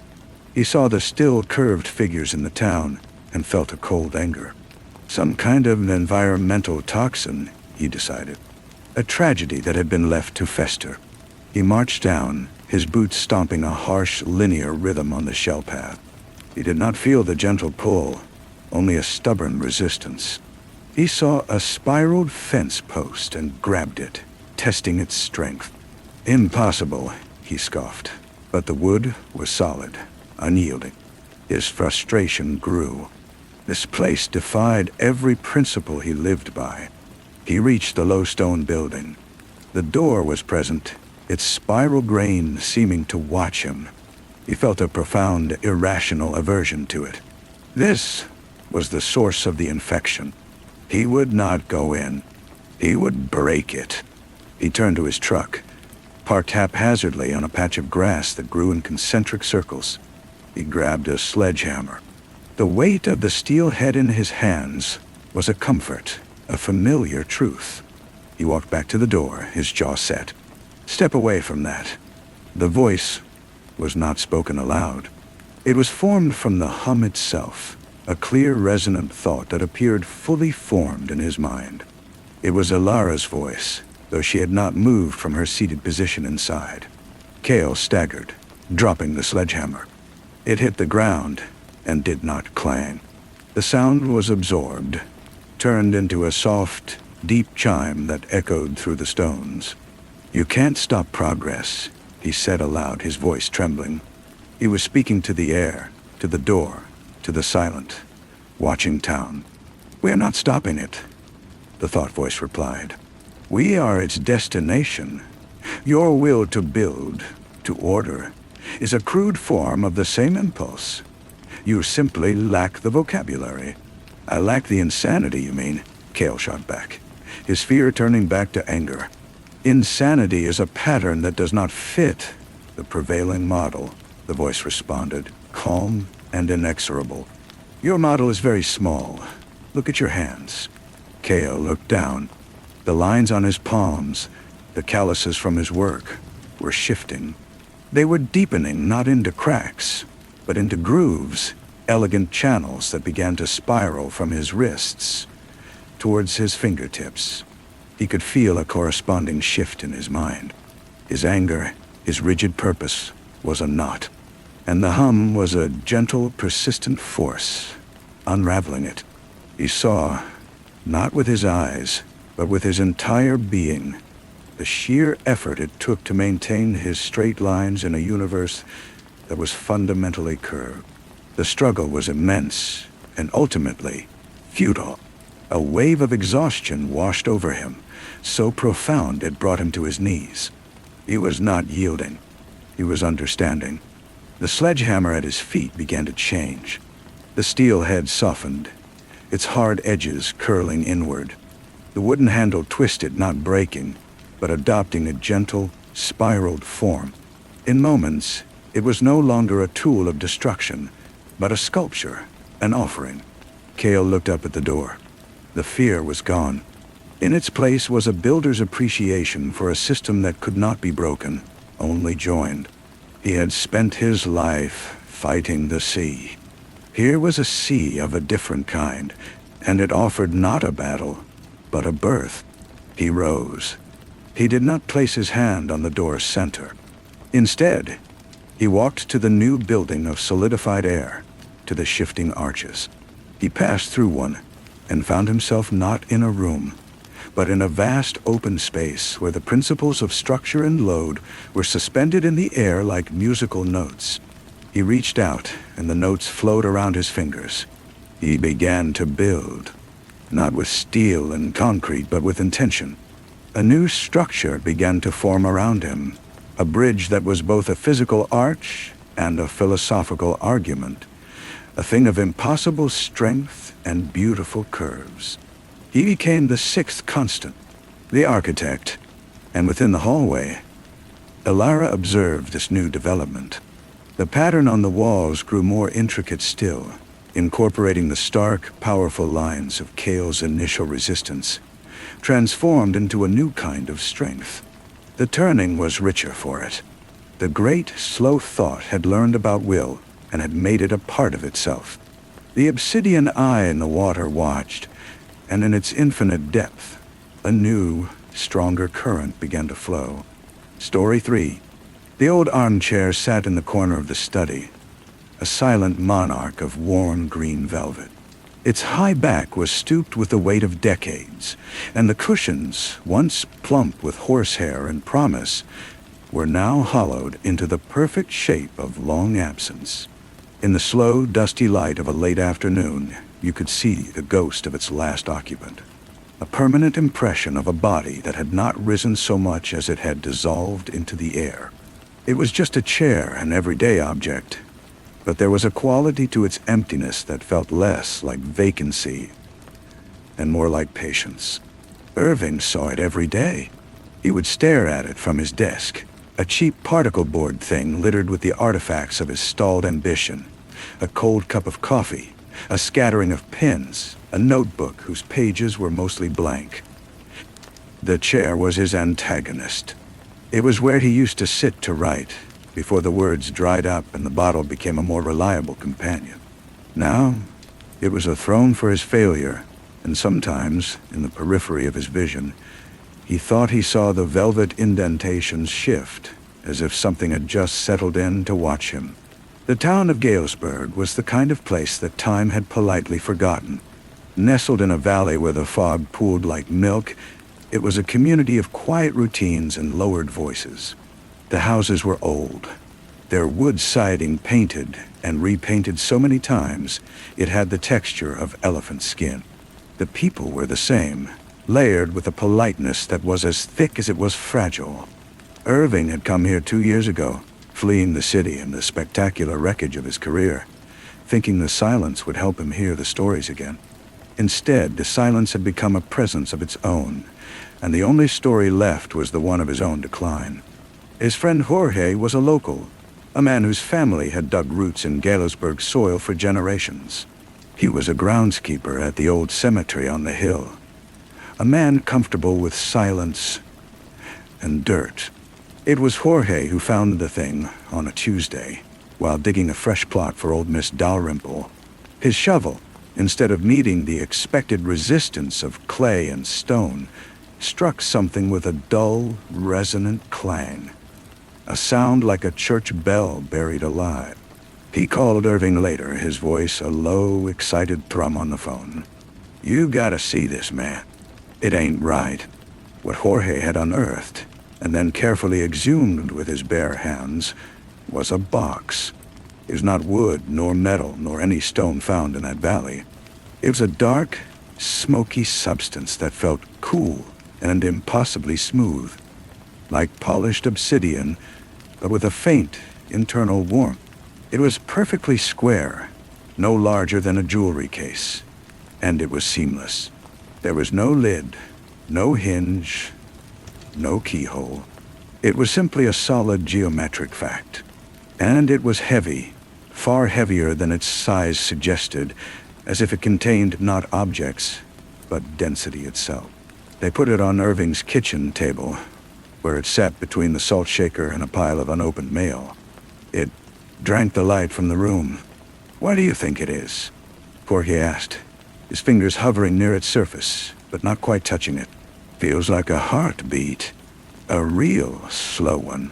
Irving, feeling the familiar itch for a drink, just shook his head.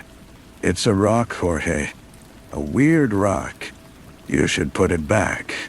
But Jorge didn't put it back. He took it home. And that was when the small changes began. So subtle, they were almost missed. Like the first shift in the barometric pressure before a storm. The first thing Irving noticed was the quality of the shadows in town. They became deeper, more substantive. The shadow of a lamppost no longer looked like an absence of light, but like a slick black stripe painted onto the pavement. The shadows under the trees in the town square seemed to congeal, to hold their shape long after the sun had moved. People's shadows began to move with a languid, liquid delay, trailing a half-second behind their owners, as if reluctant to follow. Then came the sounds. At first, it was a low hum, so deep it was felt more than heard, a vibration in the teeth and the fillings. People would pause in conversation, a faint look of puzzlement on their faces, before shrugging it off as a truck on the distant highway. But the hum persisted, weaving itself into the fabric of the silence until it became the new background noise of Galesburg. It was a sound that did not belong to the world, a resonant frequency from somewhere else. Irving, with his writer's sensitivity and his alcoholic's raw nerve endings, felt it all like a splinter in his mind. He saw the way Mrs. Henderson, who ran the post office, now sorted mail with a strange, rhythmic precision, her movements too fluid, her eyes fixed on a point, miles away. He watched the group of teenagers who loitered outside the drugstore, their usual restless energy replaced by a placid, unnerving stillness. They stood in a perfect circle, not speaking, not moving, just standing as the deep afternoon shadows stretched and pooled around their feet. He tried to talk to Jorge, but his friend was changing too. The easygoing groundskeeper was becoming intense, his conversations clipped and focused on the box. "It speaks, Irving," Jorge whispered one evening on Irving's porch, his eyes wide and gleaming. "Not with words. It's like it pours the meaning right into your head. It's showing me things. Patterns, but the way everything is connected. The roots of the trees are like veins. The people are just cells. We're all part of one body, and it's the heart." Irving felt a cold dread settle in his stomach. He looked past Jorge down the sloping lawn to the town below. The streetlights had just flickered on, but their lights seemed weak, unable to penetrate the profound darkness gathering in the spaces between the houses. The entire town looked like it was being slowly sketched in charcoal, its colors leaching away. He went inside and poured a whiskey, his hand trembling. The green armchair in the corner seemed to mock him. He had the sudden, unshakable conviction that if he looked at it directly, he would see himself sitting there, a hollowed-out version, smiling a smile he had never smiled. The town's transformation accelerated with the grim logic of a fever dream. The people of Galesburg began to lose their idiosyncrasies, the little flaws and passions that made them individuals. The boisterous laugh of the baker was silenced. The grumpy complaints of the hardware store owner ceased. They moved through their days with a serene, unified purpose, their faces becoming placid masks. They began to gather at night in the town square, not for a festival or a protest, but simply to stand together. A silent congregation under the stars, their collective breath misting in the cool air, their shadows merging into one large, dark stain on the cobblestones. The hum was now a constant physical pressure. It made the windows vibrate in their frames. It made the water in the glasses on Irving's shelf form intricate, swirling patterns. He tried to call the state police. The line was clear, but the voice on the other end was distant, bureaucratic. "We'll send someone when we can, sir. There's a lot of unrest in the counties right now." The words were normal, but the cadence was all wrong. A flat, monotonous recitation. He hung up, the cold certainty washing over him that there was no help coming, that the change was spreading, a psychic stain seeping through the map. He had to get the box. He had to get it away from Jorge, away from this town. He found Jorge in his small house at the edge of the cemetery. The door was unlocked. Inside, the air was thick and warm. The box sat on the kitchen table just as it had on his own, but now it seemed to pulse with a soft internal light, a deep amethyst glow that throbbed in time with the hum. Jorge was sitting in a chair facing it. He did not turn as Irving entered. "It's almost time," Jorge said, his voice a dry rustle. "The alignment is almost perfect. It's been sleeping for so long, waiting for the sky to open. We're just the door." Irving's gaze was fixed on the box. It was no longer seamless. A hairline crack had appeared, running around its middle, and from within seeped not light, but a profound, velvety blackness that seemed to swallow the very air around it. He could feel its pull, a siren song that resonated in the marrow of his bones. It promised an end to the struggle, an end to the lonely fight with words and whiskey. It offered a sublime belonging, a final, quiet unity. Just let go. The hum seemed to whisper inside his skull. Just become part of the pattern. He took a step forward, his hand reaching out. He was so tired. The emptiness of the green chair, the blank pages, the hollowed-out town, it was all just a prelude to this. This was the true story, the only story left to be told. But then he thought of the impression in the velvet, the ghost of the last occupant. He thought of his own hollowed shape, waiting for him. And he remembered the one weapon he had left, the one thing this silent, assimilating power could not understand. A flawed, human, individual choice. He snatched his hand back. "No," he said. The word was a croak, a pitiful sound, but it was his. Jorge finally turned his head. His eyes were gone. In their sockets swirled the same star-dusted blackness that seeped from the box. A sad, final smile touched his lips. "There is no, Irving. There is only the we." Irving stumbled back, out of the house, into the night. The town square was full. Every man, woman, and child of Galesburg stood there, their faces upturned to the sky. They were not looking at the moon or the stars. They were looking at a patch of empty sky that was wrong, a circle of void where no light shone, a hole in the fabric of the world. The hum was a physical force now, a pressure that threatened to crack his skull. He saw their shadows, not at their feet, but stretching up the sides of the buildings, flowing like black water, reaching toward that emptiness in the sky. He ran. He ran past them, through them, and they did not try to stop him.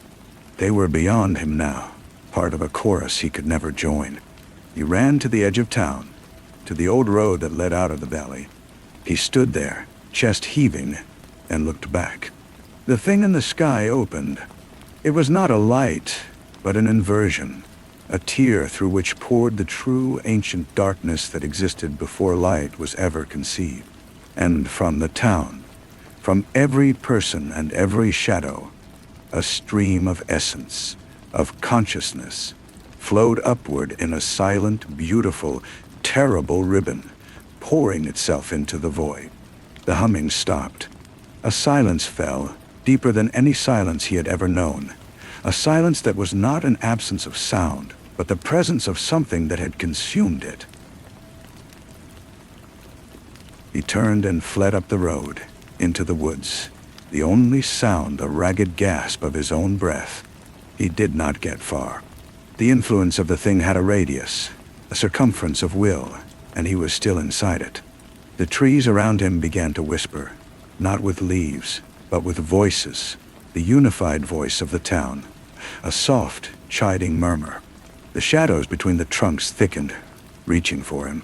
He fell to his knees, his resistance crumbling. The pull was too strong. It was in the air and the earth, in the blood singing in his veins. He looked up and saw, sitting on a fallen log in a small clearing, the green armchair. It was impossible, but there it was, waiting for him. The hollow in the cushion was a perfect invitation. He knew then that he had been wrong. He was not an outsider. He had been a part of this story from the very beginning. The chair had always been waiting for its occupant. He crawled toward it, the last shattered piece of a man named Irving. He pulled himself up and into the embrace of the worn velvet. It molded to him perfectly, as if he had never left. The last thing he felt was not terror, but a profound and utter relief as the great quiet we closed around him, and his individual thought dissolved like a sugar cube in the sea. And from a place that is not a place, a voice that has watched civilizations rise and fall like tides, that has seen stars ignite and go cold, observes this small, blue world. It watched the little town of Galesburg, now a quiet, dreaming cell in a vast, slumbering body. It watched the man in the chair become stillness. It notes the successful integration of another outlier. The process is slow, patient, and inevitable. It has happened before, on worlds beyond counting, and it will happen again. The silence it brings is not an end, but a perfection. And in the great, dark tapestry of existence, another tiny flickering light has been gently, mercifully, blown out. The silence was not empty. It was full. It was the silence of a single held breath, of a finished thought, of a completed equation. In the town that was no longer called Galesburg, things moved with a serene, unbreakable rhythm. The people tended their gardens, repaired their homes, and walked the streets, their faces calm and their eyes reflecting a shared internal sky. They did not speak, for speech was a clumsy and obsolete tool. Understanding passed between them as effortlessly as light between leaves. The green armchair remained in the clearing, a monument to a resolved tension. It was no longer a throne for failure, but a node in a network, a place of quiet contemplation. The being that had been Irving would sometimes sit there, not to write, but to simply be, feeling the flow of information and life through the roots beneath the soil, through the wires in the houses, through the synchronized pulses of the community. There was no more struggle. The stories he had once tried to wrestle onto paper were now all around him, living and breathing as one continuous, unending narrative. Days and nights cycled, but they were softer now. The transitions between them as smooth as the blending of colors. The sun rose and set, but the deep, substantive shadows never truly left. They simply deepened or receded, like the tide of a black ocean. The box, its purpose fulfilled, had vanished. It was no longer a discrete object, for its essence had been disseminated, its pattern imprinted upon every stone, every leaf, every beating heart in the valley. Beyond the valley's rim, the world continued its noisy, chaotic dance. Cars sped down distant highways. Cities blazed with isolated lights. But the border of Galesburg was now a subtle perceptual filter. A lost hiker might wander for hours just beyond the tree line, seeing the smoke from a chimney but never finding the path that led down into the quiet streets. A state trooper, finally following up on Irving's call, would drive the main road, see the houses looking neat and peaceful, and feel a strange, overwhelming urge to move on, a conviction that everything was perfectly fine. The world was learning to look away, and from the center of the town, in the square where the people sometimes gathered to feel the sun on their collective skin, a new growth began. It was a tree, or something like one, its bark the color of the box, dark and smooth and faintly warm. It grew not from a seed, but from the cobblestones themselves, rising with impossible slowness, its branches twisting in elegant, non-Euclidean patterns. It did not bear leaves, but instead from its slender twigs hung small, translucent fruits that pulsed with a soft internal light, each one a captured moment of perfect peace from a former resident. It was the town's new heart, and its roots, deep and silent, were spreading. The process was, as the observing presence knew, patient. There was no rush. The conversion of a single town was a minor event, a single brushstroke on an infinite canvas. The silence was a living thing, and it was hungry. It would wait for the noise of the outside world to become too much for other fragile souls. It would wait for the cracks to appear in other communities, for the loneliness and the fear to fester. And when the time was right, another catalyst would be found. Another box, or a stone, or a song would make its way into the right hands.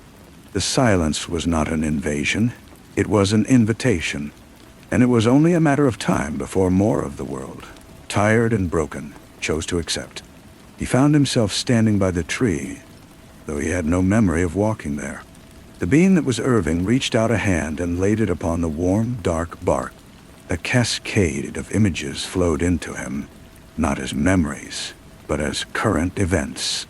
He saw through the eyes of a child pulling a carrot from the rich soil in a backyard garden.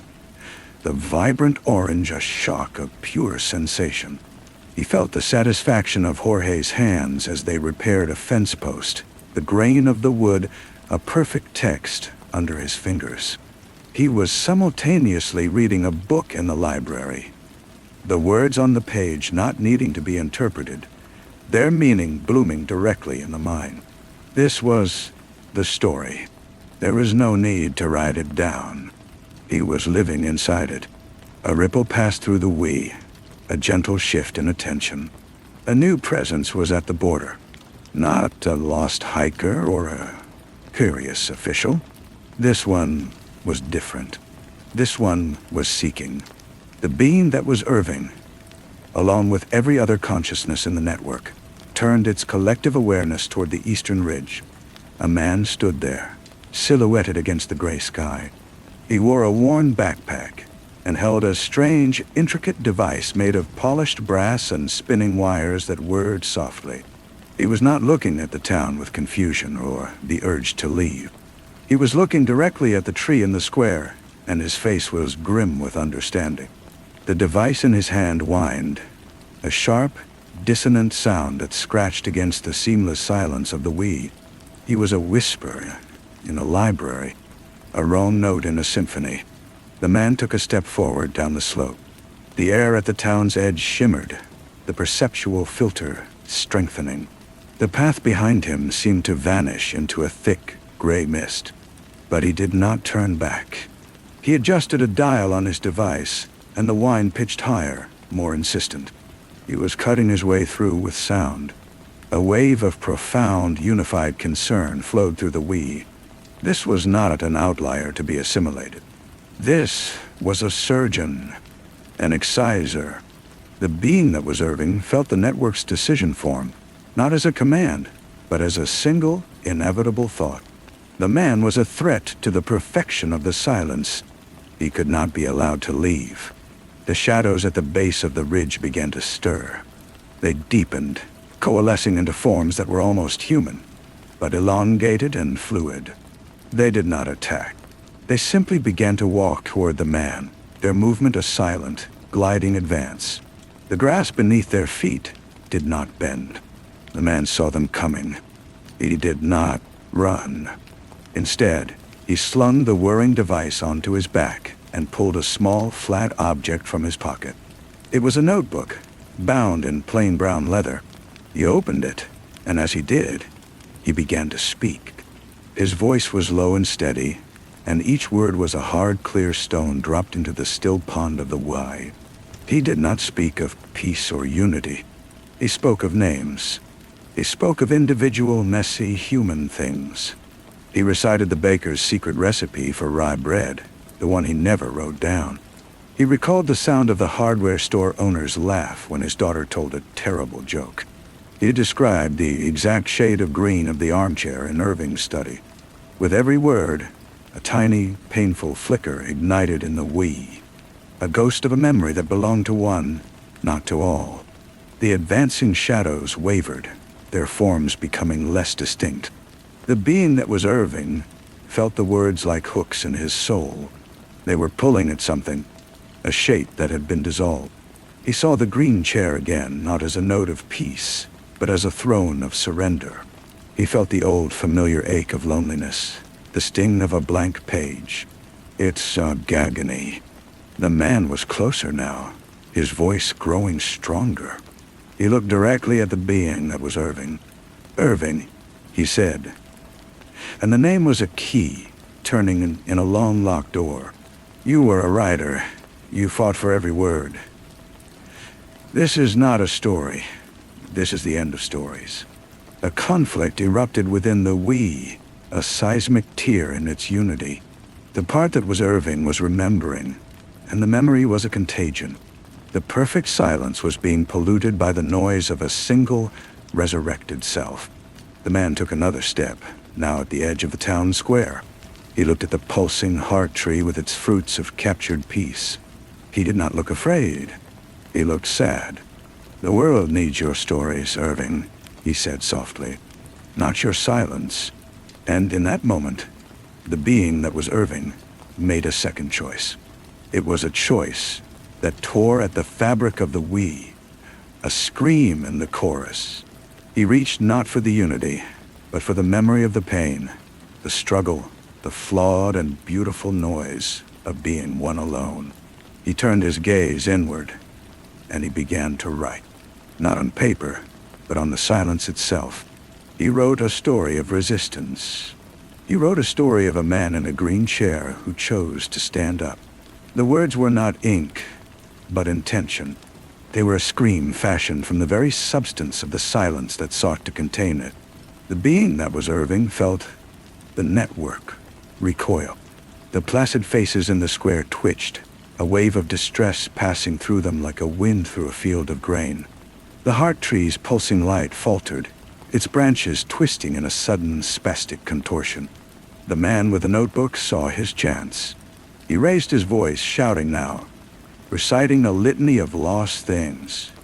Birthdays, arguments, forgotten songs, the taste of cheap whiskey. Each memory was a shard of glass thrown into the serene machinery of the wee way. The gliding shadows dissolved into incoherent mist. Irving was pulling himself apart from the inside. It was an agony worse than any physical pain, a psychic amputation.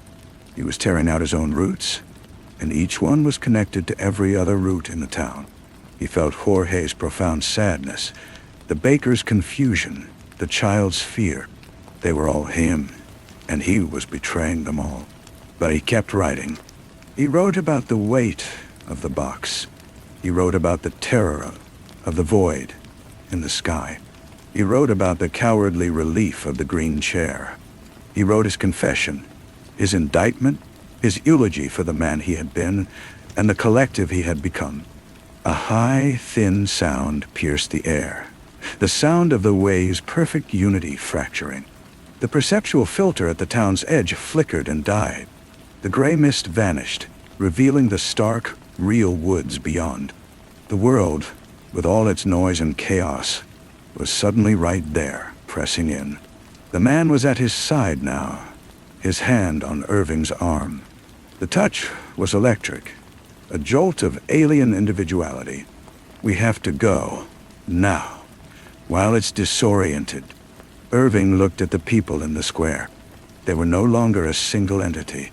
They were individuals, blinking and staggering, clutching their heads as 1,000 separate thoughts and memories flooded back into minds that had been clean and shared.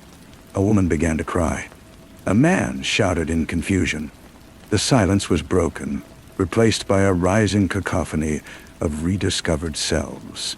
The heart tree gave one last violent throb of light, and then went dark, its branches turning brittle and gray. The small, glowing fruits withered and fell, shattering on the cobblestones like glass. Irving allowed the man to pull him away. He stumbled out of the square, past houses where lights were flicking on, and voices were raised in alarm and wonder. He did not look back at the green chair in the clearing. He knew its hollow was empty once more.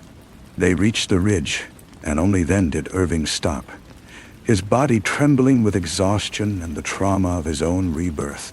He looked down at the town of Galesburg. It was no longer a silent, dreaming cell. It was a town again, full of messy, frightened, and gloriously individual people. The man put his notebook away. "It will try again," he said, his voice tired. "It is patient. And there are other towns, other lonely people." Irving turned to him. His own voice was rough, unused. "Who are you?" The man offered a faint, weary smile. "A librarian of a sort. I collect the stories that the silence tries to erase." He looked at Irving, his gaze assessing. "You have a new one now, and you are the only one who can tell it." Irving nodded, looking down at his own hands as if seeing them for the first time. They were the hands of a writer. The story was not over. It had simply found its voice again. And he knew, with a certainty that was entirely his own, that he would never let it be taken from him a second time. The walk out of the valley was a slow and painful birth. Every sound was a fresh assault. The scuff of their boots on gravel, the rustle of a squirrel in the leaves, the wind hissing through the pines. Each one was a sharp individual spike in his consciousness, so different from the soft, blended symphony of the we. Irving flinched with everyone, his nerves raw and exposed. The librarian, who had given his name as Elias, did not speak. He seemed to understand the fragility of the man beside him, the monumental effort it took simply to process the disjointed chaos of a world where every leaf and stone was separate. They reached a black sedan parked on a gravel turnout miles from the nearest paved road. Elias opened the passenger door and Irving slid in, the act of sitting in a normal car seat feeling bizarre and profane after the total embrace of the green chair. Elias started the engine. The rumble was deafening. He pulled onto the road, and the trees became a blur, a rushing wall of green that made Irving dizzy. He closed his eyes, but that was worse. Behind his eyelids he could still feel the pull, the ghostly tendrils of the we, a vast, wounded presence receding behind them, but still faintly connected to the core of him. It was a siren song of relief, promising an end to this agonizing rebirth into a world of sharp edges and lonely thoughts. "The connection will fade," Elias said, his voice cutting gently through the noise of the engine. "But it never fully breaks. Once it has touched you, it knows you.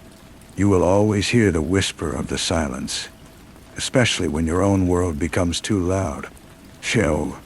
Irving opened his eyes, staring at the dashboard. "What was it?" Corrective system," Elias replied, his eyes on the winding road. "A natural or perhaps unnatural immune response to the chaos of sentient thought. It seeks equilibrium, perfect peaceful stillness. It finds places festering with loneliness and despair, the kind of quiet towns that are already halfway to silence, and it offers them a solution." "It uses our own desires against us," Irving murmured, thinking of the green chair, a symbol of his own surrender. "Precisely," Elias said. "It doesn't conquer. It convinces. It offers exactly what you think you want." They drove for hours, leaving the dense woods for rolling hills and then for the flat, checkerboard fields of the heartland. The sheer scale of the world outside the valley was overwhelming.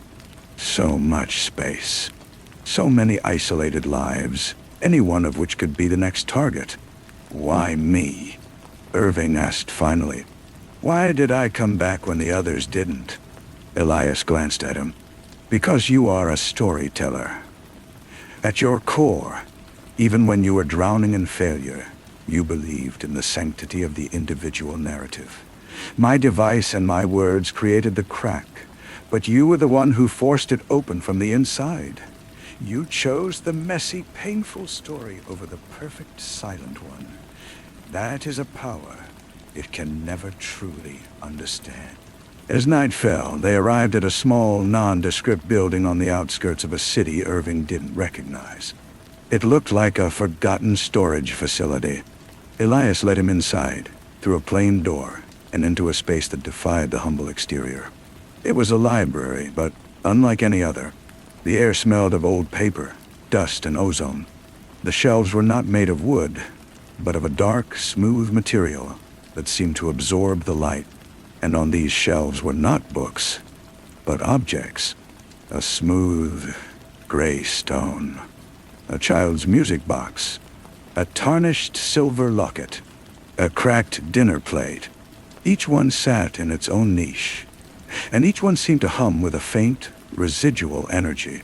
These are the catalysts, Elias said, his voice hushed with reverence. Or what's left of them. The boxes, the stones, the songs. These we managed to recover. Each one represents a place that was lost, a story that was almost erased. He led Irving to a small Spartan room at the back. There was a cot, a desk, and a stack of clean white paper. A simple pen lay on top of it. Your story is a weapon, Irving, Elias said, standing in the doorway. The first of its kind. A story of resistance from within the silence. Write it down. Every detail. The weight of the box. The sound of the hum. The feeling of the we. The taste of the relief. And the greater taste of the freedom you chose instead. Your testimony will be a light for the next one who is tempted by the quiet. It will be a shield for the next town that feels the shadows gap. Elias left, closing the door softly behind him. Irving was alone. The silence of the small room was profound, but it was different. It was his silence. It was full of potential, not of conclusion. He sat at the desk. He picked up the pen. It felt foreign and clumsy in his hand. A tool from a past life. He stared at the blank white page. The fear was there, the old ghost of failure. But beneath it was something new, something hard and sharp in his own. He put the pen to the paper. He took a breath, the air filling his own individual lungs, for his own individual purpose. And he began to write. The box was heavier than it looked.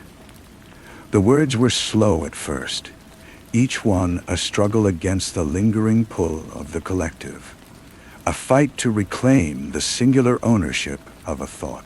But as he wrote, the muscle memory returned. The scratch of the pen became a grounding rhythm. He described the weight, the smooth, impossible texture, the way it seemed to absorb the sound from his study. He did not shy away from his own weakness, his yearning for the very silence that had almost consumed him. He wrote of the green chair not as a prison, but as a temptation, a seductive promise of an end to struggle. Pages filled. The story poured out of him, a cathartic exorcism. He wrote through the night, and when the dawn light began to filter through the single window, he was still writing.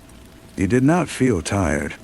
He felt clean, hollowed out, but in the way a field is cleared for a new planting. Elias entered sometime later, carrying a tray with toast and coffee. He glanced at the thick stack of filled pages, but said nothing. He simply set the tray down and waited. Irving looked up, his eyes raw but clear. It's not enough, is it? Writing it down, locking it away in a place like this. Elias shook his head slowly. No, it is a record. A vital one. But it is a defensive measure. The silence is patient, and it learns. It will adapt its approach. Our only true weapon is to reach them first." He gestured to the stack of paper. "Your story needs to be heard out there in the noisy world. It needs to find the others who are on the edge, who are listening a little too hard for that same quiet. They won't find it in here." The idea was terrifying. To take the most intimate, painful experience of his life and offer it to the world. To be scrutinized, analyzed, dismissed. It felt like a different kind of violation. "They'll think I'm mad," Irving said, his voice low. "Some will," Elias conceded. "But the right ones won't. The ones who need to hear it will recognize the truth in it. They will feel the echo of their own loneliness in your words. And they will see the alternative you faced. That knowledge, that inoculation, is our only hope." Irving thought of Galesburg, of the confused and frightened people rediscovering their own messy lives. He thought of the vast, quiet country beyond these walls, full of potential catalysts and hungry silence. He thought of the ghost of the green chair waiting for someone else to sit down. He looked at the manuscript. It was no longer just his story. It was a message in a bottle. A warning. "Then we send it out," Irving said, his voice gaining a strength that surprised him. He picked up the first page. "We start with the small independent presses, the obscure literary journals, the places that aren't afraid of strange stories." A genuine smile, the first Irving had seen, touched Elias's lips. "It will be a seed," he said. "A different kind of seed." Irving nodded, looking back at the opening line. The box was heavier than it looked. He knew now that the weight had never been in the wood, but in the choice it represented. And he knew, with a conviction that settled deep into his bones, that he would spend the rest of his life making sure others understood that weight before it was too late. The story was his, and he would use it. Story 4. The light in the hallway was wrong. It was the first thing Archer noticed upon waking, a detail so minute and domestic it should have been invisible. The sun, a pale and watery Oregon sun, always struck the far wall of the hallway at a specific angle around 7:30 in the morning, painting a long, distorted rectangle of buttery yellow across the faded floral wallpaper. But this morning, the rectangle was gone. In its place was a jagged spear of white, too sharp, too clinical, that ended a foot short of the floor. It was as if the house itself had shifted on its foundations during the night, or the sun had recalibrated its trajectory in the sky. A silent cosmic adjustment that only he was awake to see. He lay in bed for a long time, listening. The old Victorian on Hemlock Street was never truly silent. It breathed with the sighs of settling timber and the faint, dusty exhalations of its century-old bones. But this morning, the silence felt different. It was a held breath, a listening silence, as if the house were waiting for him to make the first move. The air was thick, tasting of old wood and the lingering ghost of last night's whiskey. But beneath that was something else, a faint, coppery tang, like a penny held on the tongue. This was his life now, this careful navigation of mornings. He was a writer, or had been before the words had dried up and blown away like leaves. Now he was a man who lived in a small town called Blackwater, in a house he'd inherited, fighting a daily war against the siren call of the bottle. The town was a postcard nestled in a valley of ancient firs, a place of quiet desperation and polite averted gazes. It was the perfect place to disappear, to try and piece together the shattered mosaic of his former self. The phone rang, a shrill, mechanical sound that shattered the delicate stillness. It was Craig. His voice was a live wire, buzzing with a frantic energy that was alien to his usual laconic demeanor. "Archer, you need to come down to the site. Now." Craig, it's 8 in the morning. I'm not in the mood for your new drainage pipe. It's not a pipe, it's... God, I don't know what it is. Just come. You have to see this. Craig was the town's unofficial handyman excavator, a man whose curiosity often outpaced his common sense. He was digging a new septic system for the old Miller farm on the outskirts of town, a plot of land that was more clay and stone than soil. Reluctantly, Archer pulled on his clothes, the fabric feeling coarse and unfamiliar against his skin. The wrong light in the hallway seemed to follow him as he moved, a sliver of dissonance he couldn't shake. The Miller property was a bleak expanse at the edge of the forest. The sky was a sheet of low gray cloud, pressing down on the world. Craig stood at the edge of a deep, raw gash in the earth, his face smeared with mud, his eyes wide with a feverish gleam. The other workers, 2 local boys, stood back from the pit, their postures stiff, their faces unreadable. "Look," Craig whispered, pointing down into the hole. At first, Archer saw only the striated layers of earth, dark topsoil, reddish clay, pale, gravelly subsoil. Then his eyes adjusted. There, embedded in the deepest layer, was an object. It was not a rock, nor a fossil, nor any piece of machinery he could name. It was roughly the size of a man's torso, and its surface was a convoluted, non-Euclidean mess of angles. It seemed to be made of a material that was both metallic and organic, a dull gunmetal gray that absorbed the weak light rather than reflecting it. Its shape hurt to look at for too long. It defied perspective, suggesting curves where there were hard lines and sharp edges where the eye expected smoothness. It was utterly, profoundly alien. "What is it?" Archer asked, his voice hushed. "I don't know," Craig said, his gaze fixed on the thing. The backhoe blade screeched like it hit a bank vault, chipped the steel. "But this doesn't have a scratch." He reached out a hand as if to touch it, but stopped an inch from the surface. "It's warm, like skin." They stood there for a long time, the 3 of them, just staring. The air around the pit was still and heavy, and the coppery taste Archer had noticed in his bedroom was stronger here, a metallic fog that coated the back of the throat. The forest around them was preternaturally silent. No birdsong, no rustle of creatures in the undergrowth. It was a vacuum of sound. That was the first day. The change began slowly, a seepage, like damp rising through a basement wall. Craig was the first to be altered. The feverish excitement in his eyes solidified into a single-minded obsession. He quit his other jobs, spending all his waking hours at the pit. He stopped returning calls. When Archer saw him in the town's only grocery store a week later, Craig was a gaunt echo of his former self. His hands trembled slightly, and his eyes had a distant, glazed quality, as if he were listening to a piece of music only he could hear.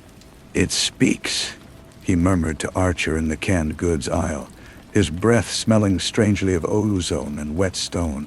"What speaks, Craig?" "The shape, the geometry. It doesn't use words. It's more like an understanding, a pattern that unfolds inside your head." He smiled, a thin, stretched expression that held no warmth. "It's showing me how things fit together, how everything fits." Archer felt a cold knot tighten in his stomach. He made an excuse and left, the image of Craig's hollowed-out face lingering in his mind. He tried to write that afternoon, to exercise the unease onto the page, but the words were dead things, lifeless and flat. The craving for whiskey was a physical ache in his teeth and bones. He fought it, pacing the length of his haunted hallway, the memory of the wrong light a constant, nagging reminder that the world was out of joint. He began to notice the other changes. The townspeople of Blackwater had always been reserved, a closed community wary of outsiders. Now, That reserve deepened into a profound and unsettling silence. Conversations on the street died as he approached. Eyes followed him, not with hostility, but with a placid, bovine curiosity, as if he were a specimen under glass. Their movements became synchronized, a slow, deliberate ballet. He saw Mrs. Higgins, the postmistress, arranging envelopes with a rhythmic, repetitive precision that was almost mechanical. He saw a group of men standing outside the diner, not speaking, just staring up at the gray sky with identical, vacant expressions. The atmosphere in the town thickened. The air was perpetually still, the wind having forgotten how to blow. Sounds became muffled, as if the entire valley were being packed in cotton wool. And the smell, that coppery, electric smell, was everywhere now, a constant metallic whisper in the nose and throat. Archer felt the pull of the object, a low, sub-audible hum that vibrated in the fillings of his teeth. It was a seductive call, a promise of peace, of an end to the struggle. It whispered that his addiction, his loneliness, his failed ambitions, were all just knots in a tangled thread, and it could show him how to unravel them, to become part of a perfect, seamless whole. It was the easiest thing in the world to just let go, to let the pattern absorb him. He understood now why Craig had succumbed. The fight was so terribly, exhaustingly hard. He drove back to the Miller property one evening, the need to see the thing again, to confront it, a desperate compulsion. The pit was now surrounded by a makeshift fence, but the gate was open. Craig was there, of course, standing at the edge, his body silhouetted against the twilight. He wasn't alone. Dozens of townspeople stood in a loose circle around the excavation, men, women, even a few children. They were perfectly still, perfectly silent, their faces upturned toward the pit as if in prayer. The object was no longer buried. It sat on a pedestal of packed earth at the bottom of the hole, and it was glowing with a soft, internal luminescence, a sickly, violet-white light that pulsed with a slow, rhythmic beat, like a sleeping heart. As the light pulsed, Archer felt a corresponding throb in his own chest, a deep, resonant frequency that seemed to synchronize his heartbeat with its own. He saw the changes in the people's faces in that eerie light. Their features seemed softer, less defined, as if they were slowly being sculpted from the same featureless clay. Their eyes reflected the violet pulse, empty of thought, empty of worry, empty of everything except a serene, unquestioning unity. Craig turned his head slowly. His smile was wide and benign, a mask of beatific peace. "It's easier, Archer," he said, his voice a smooth, hollow echo. "The noise stops. The pain stops. You just have to listen." "Here, Vicenzo. Abandonim. Ah." Archer stumbled back to his car, his heart hammering, the metallic taste so strong in his mouth, he thought he might be sick. He was an island of fractured, chaotic self in a sea of placid, unified consciousness. He was the flaw in the pattern, the dissonant note in the hymn. That night he locked his doors and windows, a futile, childish gesture. He poured every bottle of liquor in the house down the sink, the amber liquid swirling down the drain like the last of his courage. He had to think. He had to act. He tried the police, but the sheriff's voice on the phone was a dull, placid monotone. "Everything is fine, Mr. Archer. The town is quiet. You should get some rest." He tried to call someone, anyone, outside the valley, but the phone lines emitted only a soft, continuous hum, the same frequency as the thing in the earth. He fell into a fitful sleep at his desk, surrounded by maps and scribbled, frantic notes. He dreamed of the object, not as a static shape, but as a seed, a black, geometric seed from which a new world was unfolding, a world of silent, seamless order, a world without the messy, beautiful chaos of individual souls. He was woken by a sound, a soft, shuffling scrape on his front porch. He rose, his body aching with tension, and moved to the window. He peeled back the corner of the curtain and looked out. The entire town was there. They stood on his lawn, in the street, a silent congregation of hundreds. They were all looking at his house. Their faces, in the pre-dawn gloom, were pale, placid ovals. They did not speak. They did not move. They simply stood, waiting. And at their head was Craig, his eyes two pools of reflected starlight, his hand raised, not in a fist, but with the fingers slightly curled, as if holding an invisible tether. Archer's breath fogged cold glass. He looked at them. This peaceful, patient army of the changed, and he understood. There was no fight left. There was no escape. The authorities were gone, or they were already part of it. The world beyond Blackwater was receding, a distant memory.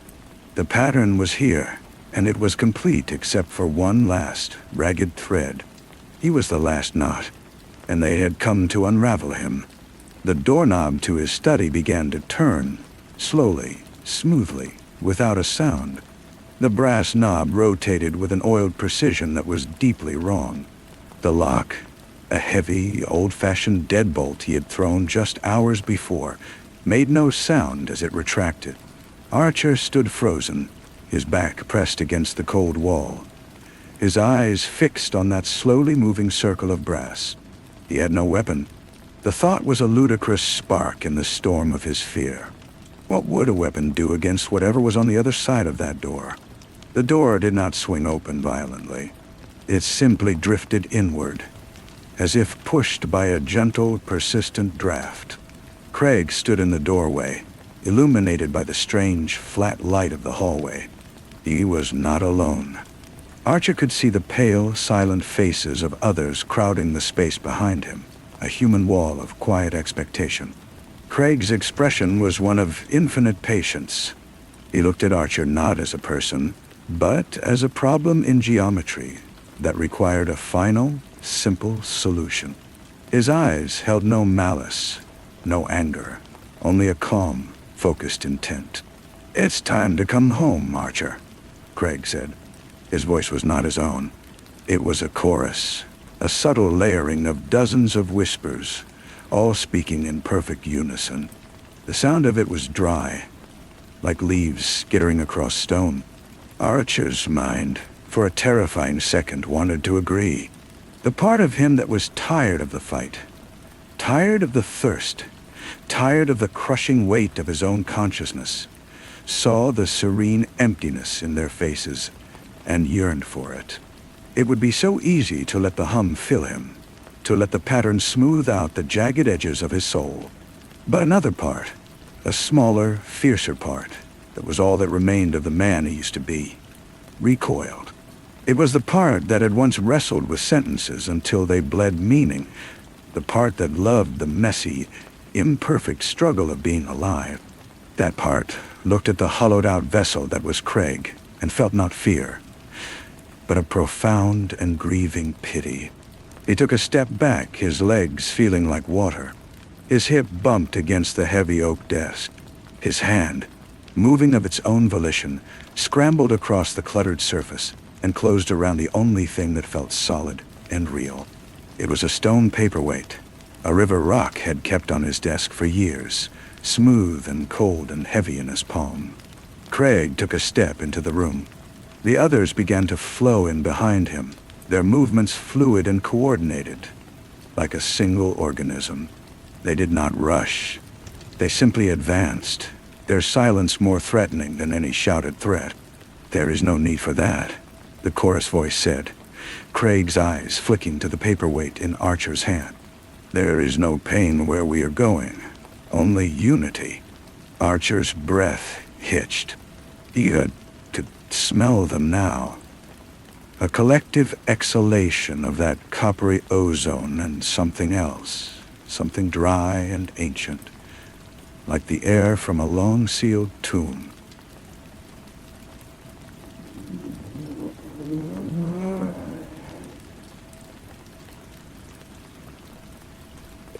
He saw their eyes, all fixed on him. And in the depths of those unified gazes, he saw the faint reflected pulse of the violet light from the pit. It was here, in his house. Its rhythm was in them. He acted without thinking. It was not a heroic act, but one of pure animal desperation. He threw the paperweight. It was a wild, clumsy throw, born of panic, and it sailed wide of Craig, striking the large pane of the study window behind him. The glass exploded outward with a spectacular crash, a sound so violently out of place in the muffled silence of the town that it felt like the world itself had cracked. For a single frozen instant, the advancing figures halted. The unified focus in their eyes fractured, replaced by a flicker of something like confusion. The perfect silence was broken, and in that instant, Archer moved. He scrambled over the desk, ignoring the papers that scattered like frightened birds, and launched himself toward the shattered window. He did not look back. He felt a hand brush against his ankle, a grip like cold stone that closed for a moment and then slipped away. He tumbled through the jagged frame, feeling a hot line of pain slice across his forearm as a shard of glass caught him. He hit the damp earth of his flower bed with a jarring thud. The wind knocked from his lungs. He gasped, pushing himself up, his cut arms slick with blood. He could hear them now, a soft, rustling movement from inside the study, regrouping. He had seconds. He stumbled to his feet and ran. He did not run toward the town, toward the main road. That way was theirs. He ran toward the dark, brooding line of the forest that bordered his property. The ancient, chaotic woods, a place of tangled roots and wild, untamed growth. A place that had no geometry. As he crashed through the first line of ferns and into the absolute darkness beneath the canopy, he risked one glance back. They were at the broken window, a row of pale, placid faces watching him go. They did not shout. They did not pursue. They simply watched, as if his flight was a temporary anomaly, a spasm in a system that was already correcting itself. Craig stood among them, his head tilted, a faint, almost sorrowful smile on his lips. Then Archer was in the deep woods, the branches whipping at his face, the uneven ground threatening to trip him with every step. The air was cold and clean, smelling of damp earth and pine. Behind him, the town of Blackwater was a silent, glowing scar in the valley, its new violet heart pulsing softly in the pre-dawn gloom. He was alone, wounded, and hunted, but he was free. And for now, that was enough. The freedom was a physical pain, a burning in his lungs and a searing heat in the cut on his arm.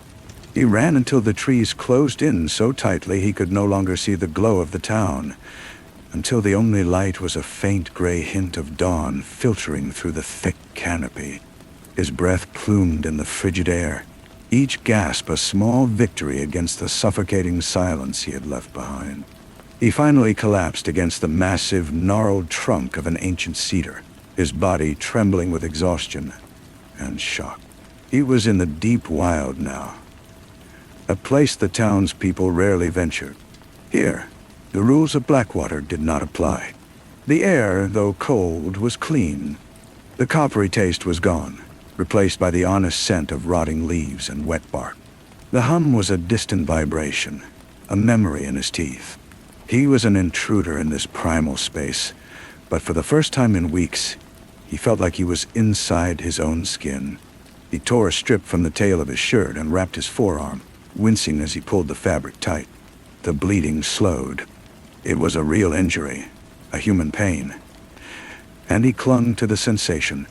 It proved he was still alive, still an individual thing of flesh and blood, not a smooth-over part of some grand design. As the sun rose, casting long, distorted shadows through the trees, a new and more practical fear began to settle in. He had no coat, no food, no water. His escape had been a single, desperate leap, not a plan. They would not have to hunt him. The wilderness would do their work for them. He thought of the thing in the pit, its patient, pulsing light. It could afford to wait. It had all the time in the world. He had to move. Staying put was surrender. He pushed himself upright, using the rough bark of the cedar for support, and tried to orient himself. The land sloped generally downward to the east. He knew that much. If he could find the river that cut through the valley, he could follow it. It might lead him to a road, a hunting cabin, anything beyond the borders of this haunted place. The forest was a disorienting labyrinth. Every direction looked the same, an endless repetition of tree trunks and thorny undergrowth. Time lost its meaning, measured only in the growing ache of his muscles and the persistent, dull throb from his arm. He drank from a small, icy stream, cupping the water in his hands. The cold, a shock that cleared his head for a moment. It was late afternoon when he found the first sign that he was not alone in these woods. It was a trail, not a deer path, but a narrow, deliberately cleared track. Hope, a dangerous and fragile emotion, flickered in his chest. He followed it, his steps quickening. The trail led him to a small clearing, and in the center stood a cabin. It was old, built from rough-hewn logs, with a stone chimney and a roof thick with moss. Smoke curled from the chimney, a thin gray line against the dark green of the pines. A hermit. Old Man Miller, the one who'd sold the farm to the developers Craig was working for. He was a relic, a man who had refused to leave the woods even after selling his land. He was outside the town, beyond its influence. Archer felt a surge of relief so powerful it made him dizzy. He staggered to the door and knocked, the sound unnaturally loud in the quiet clearing. There was a long silence. Then the sound of a bolt being drawn back. The door opened a few inches, and a single wary eye peered out from the gloom within. It was a pale, watery blue eye, set in a face webbed with deep wrinkles. Mr. Miller. Archer's voice was a dry croak. "My name is Archer. I'm from town. I need help." The eye blinked slowly. The door did not open wider. "Town," the old man repeated, his voice a rasp of gravel. "Ain't from town no more. Town's gone quiet." "You know?" Archer asked, his hope tightening into a knot. "You know what's happening?" The old man's eyes shifted, looking past Archer, scanning the tree line. Knew something was in that earth. Bad rock. Wrong rock. My granddaddy told me never to dig too deep on that part of the land. He focused on Archer again, his gaze sharpening. "You're cut. You're running." "They came for me," Archer said. "The whole town. They're changed." A long, gnarled finger emerged from the crack in the door and pointed at Archer's bandaged arm. "That from their touch? From the window I broke to get out." The old man grunted, a sound of grim satisfaction. "Glass. Good. They don't like a sharp break. Messes up the pattern." He opened the door fully then, revealing a small, cramped space smelling of wood smoke and dried herbs. "Get in. Can't stay out in the open." Archer stumbled inside, collapsing onto a rough-hewn stool by the fireplace. The warmth was a blessing. Miller bolted the door behind him, not with one lock, but with two heavy iron bars that slid into brackets on the wall. He moved with a slow, deliberate economy that spoke of a long life of self-reliance. "They won't come here," Miller stated, pouring a cup of bitter-looking tea from a pot on the hearth and handing it to Archer. "The old trees, the stone. This place has its own shape. Theirs don't fit so good here." Archer drank the tea. It was vile, but it was hot. "What is it? What is that thing?" Miller settled into a chair opposite him, his knotted hands resting on his knees. "Ain't it a thing? It's a tune. A tune everything's supposed to hum along to. My people, we've always known this valley was different. Stories of lights, of folks getting lost in their own fields, coming back quiet. That thing, it's just the source of the tune. Been sleeping a long time. Now it's awake. We have to stop it. We have to tell someone." "Who?" Miller asked, his gaze level. "The sheriff? The state police? You think they'll drive in here and not hear the tune? It's getting louder. Soon, anyone who comes over the pass will just join the choir." The truth of it settled over Archer like a shroud. There was no cavalry coming. The quarantine was not being imposed from the outside. It was being generated from within. "Then what do we do?" Archer whispered, the last of his energy bleeding away. The old man looked into the fire, the flames reflecting in his ancient eyes. "We wait. The tune wants everything to be the same, but the world ain't like that.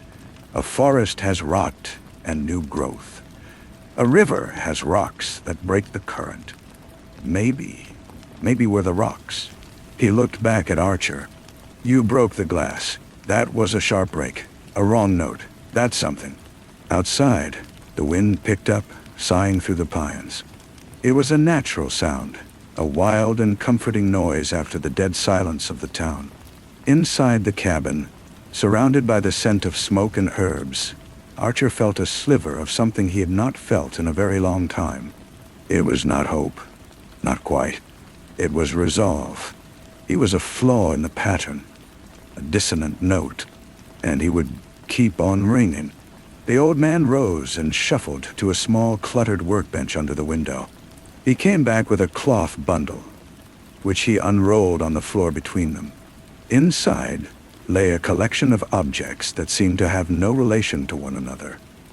A tarnished silver locket, a chunk of raw quartz that gleamed in the firelight, a knife with a blade of dark flake stone, and a small dried bundle of sage tied with twine. "They don't like these," Miller said, touching the quartz with a reverent finger. "Old things. Things that remember a different song." He picked up the stone knife and offered it, handle first, to Archer. "Take it, for the sharp breaks." Archer's fingers closed around the cool, textured stone. It felt impossibly old and dense, a tiny piece of chaos given form. He tucked it into his belt, the weight of it strange comfort. "They'll be waiting at the river," Miller continued, his voice low. "They know that's the way out. They'll be in the trees, quiet, just watching. They don't get impatient. They just adjust. Nagandi, she, done." "So there's no way out?" Archer asked, the resolve he'd felt moments before already beginning to waver. "Not that way," the old man said, shaking his head. "The only way is through the high pass, the old trapper's trail. It's steep, dangerous. They won't expect it. Their pattern, it's a flat thing. It likes the easy paths, the straight lines. The high country is all jagged edges." The idea was a madness. The high pass was notorious, a crumbling scar on the mountain face that even seasoned hikers avoided. To attempt it now, injured and exhausted, with winter closing in, was a death sentence almost as certain as the one waiting for him in town. "It's that or the tune," Miller said, as if reading his thoughts. "You choose your silence." There was no choice. Archer nodded slowly, his body already aching in anticipation of the climb.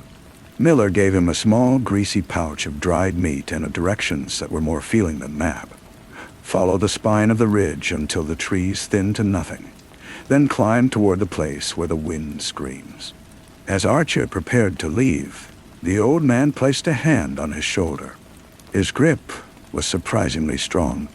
"Remember the sharp breaks," he whispered. "And don't listen too close to the wind. It carries the hum now from the valley." Then Archer was back outside, the solid door closing and the bolts sliding home behind him. The world felt immense and hostile. He looked up. The sky was a deep, bruised purple, the first hard stars beginning to pierce the twilight. The high pass was a darker line against the darkness of the mountain, a gash leading up into the clouds. He started walking, leaving the sanctuary of the clearing behind. The forest seemed to watch him go, every rustle of a creature in the undergrowth making him flinch. He climbed, his breath soon coming in ragged gasps, the cold air searing his lungs. He did not look back toward the valley.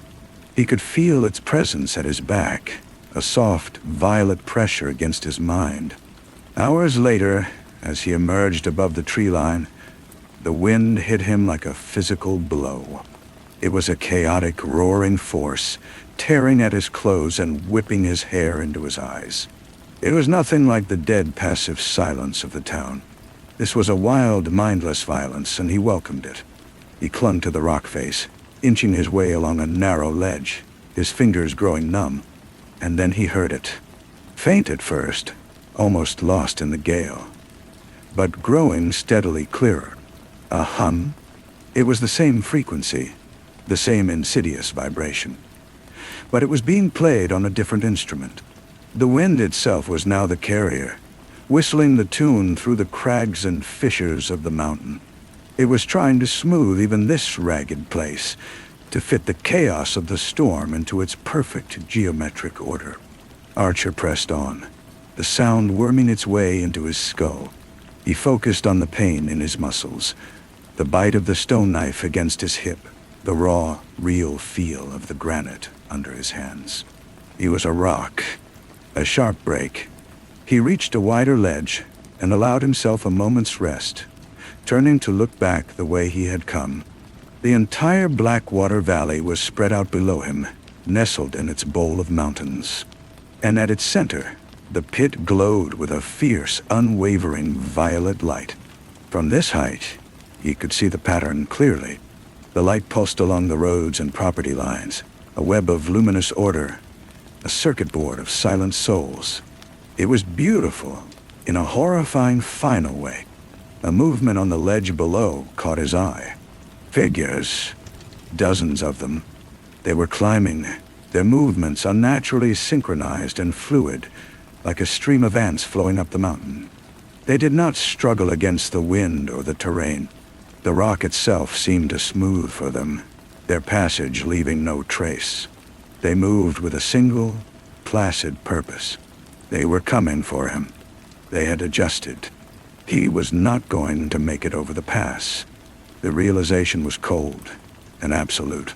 He looked at the advancing tide of his former neighbors, then down at the sprawling, luminous pattern below. He was the last knot, the final flaw. He pulled the stone knife from his belt. It was irregular, sharp in some places, blunt in others, a thing of chaos. He looked at the web of light, at the pulsing heart of a thing that wanted to unmake the world.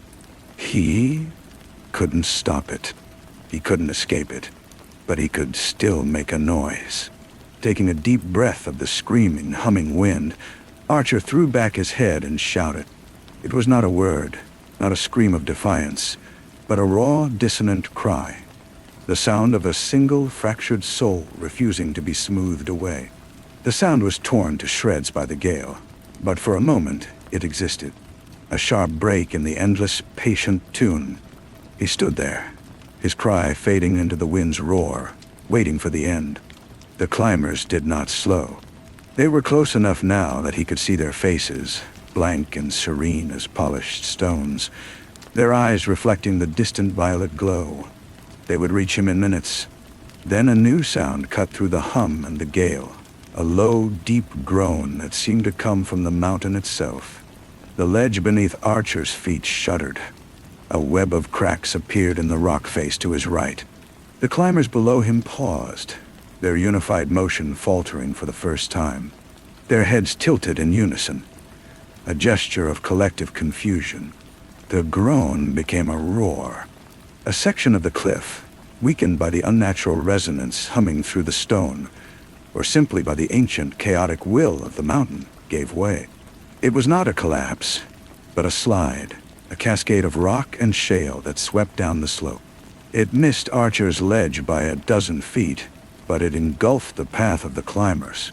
He watched, his heart hammering against his ribs, as the silent, placid figures were buried, swept away, or simply stood their ground until the rock took them. There was no scream, No cry of alarm. They were erased with the same quiet efficiency with which they did everything. When the dust settled, the mountainside was still. The path below was gone, replaced by a fresh, raw scar of broken granite. The hum in the wind seemed to falter, the pattern disrupted by this violent, unplanned event. Archer didn't wait to see if more would come. The mountain had offered him a chance, a chaotic reprieve. He turned and pushed on, his body screaming in protest, his mind clinging to the image of that landslide. It was a sharp break on a monumental scale. The rest of the climb was a blur of agony and cold. He lost all sense of time, measuring his progress only by the slow retreat of the valley's glow below and the gradual lightening of the sky ahead. He found the trapper's trail, little more than a goat path scratched into the rock, and followed it as it twisted and climbed toward the summit. He crested the pass as the sun broke over the eastern peaks. Its light, the clean, brilliant gold that held no violet taint. The wind here was different, a simple, clean cold that scoured the last of the hum from his ears. He stumbled forward a few steps and then collapsed to his knees, looking down into the next valley. It was untouched. A river snaked through a forest of green and gold, and a thin ribbon of asphalt, a real road, gleamed in the morning light. It was a world that still had its rough edges, its unpredictable beauty. It was real. He allowed himself one look back. The Blackwater Valley was hidden behind the wall of the mountain, a secret kept by stone and height. He knew what was there, festering, growing. It was not over. It was contained, for now, but a pattern that perfect would not tolerate a flaw in its periphery forever. It would seek to expand, to smooth the jagged edges of the world. He stood up, his body aching in every muscle. He was a refugee from a silent war, the sole bearer of a terrible truth. He started the long, slow descent toward the road, toward a world that would not believe him. The stone knife was still in his belt. He would keep it close. The world needed its sharp breaks. He walked for an hour, his legs moving on a numb autopilot, before his boots finally met the cracked asphalt of the road. It felt alien and solid.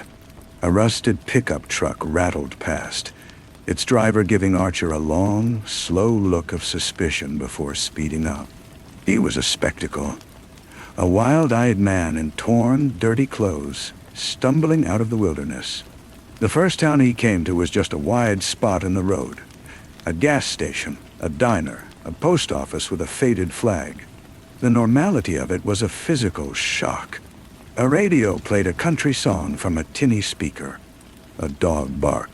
The air smelled of gasoline and fried food. He stood on the sidewalk, trembling, watching people live their lives. They argued about the price of eggs. They laughed too loud. They were gloriously, chaotically human. He went into the diner. The bell on the door jangled, a harsh, wonderful noise. All conversations stopped. Every eye in the place was on him. He must have looked like a ghost or a madman. He asked to use the phone. The sheriff's deputy who picked him up was young, with a clean-shaven face and a crisp uniform. He listened to Archer's story with a professional mask of patience, his eyes occasionally flicking to the stone knife, which Archer had placed on the table between them like evidence. When Archer finished, his voice hoarse from the telling, the deputy was silent for a long time. "Blackwater," the deputy finally said, nodding slowly. "Heard there was some kind of quarantine. Some bug. You're the first person we've seen come out of there in weeks."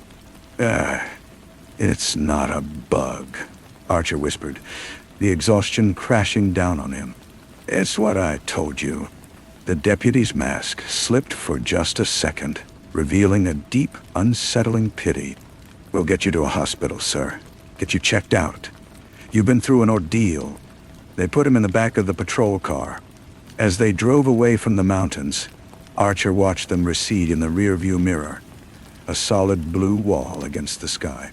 He knew what the deputy saw, a traumatized man, delirious from exposure, spinning a fantasy to explain his survival.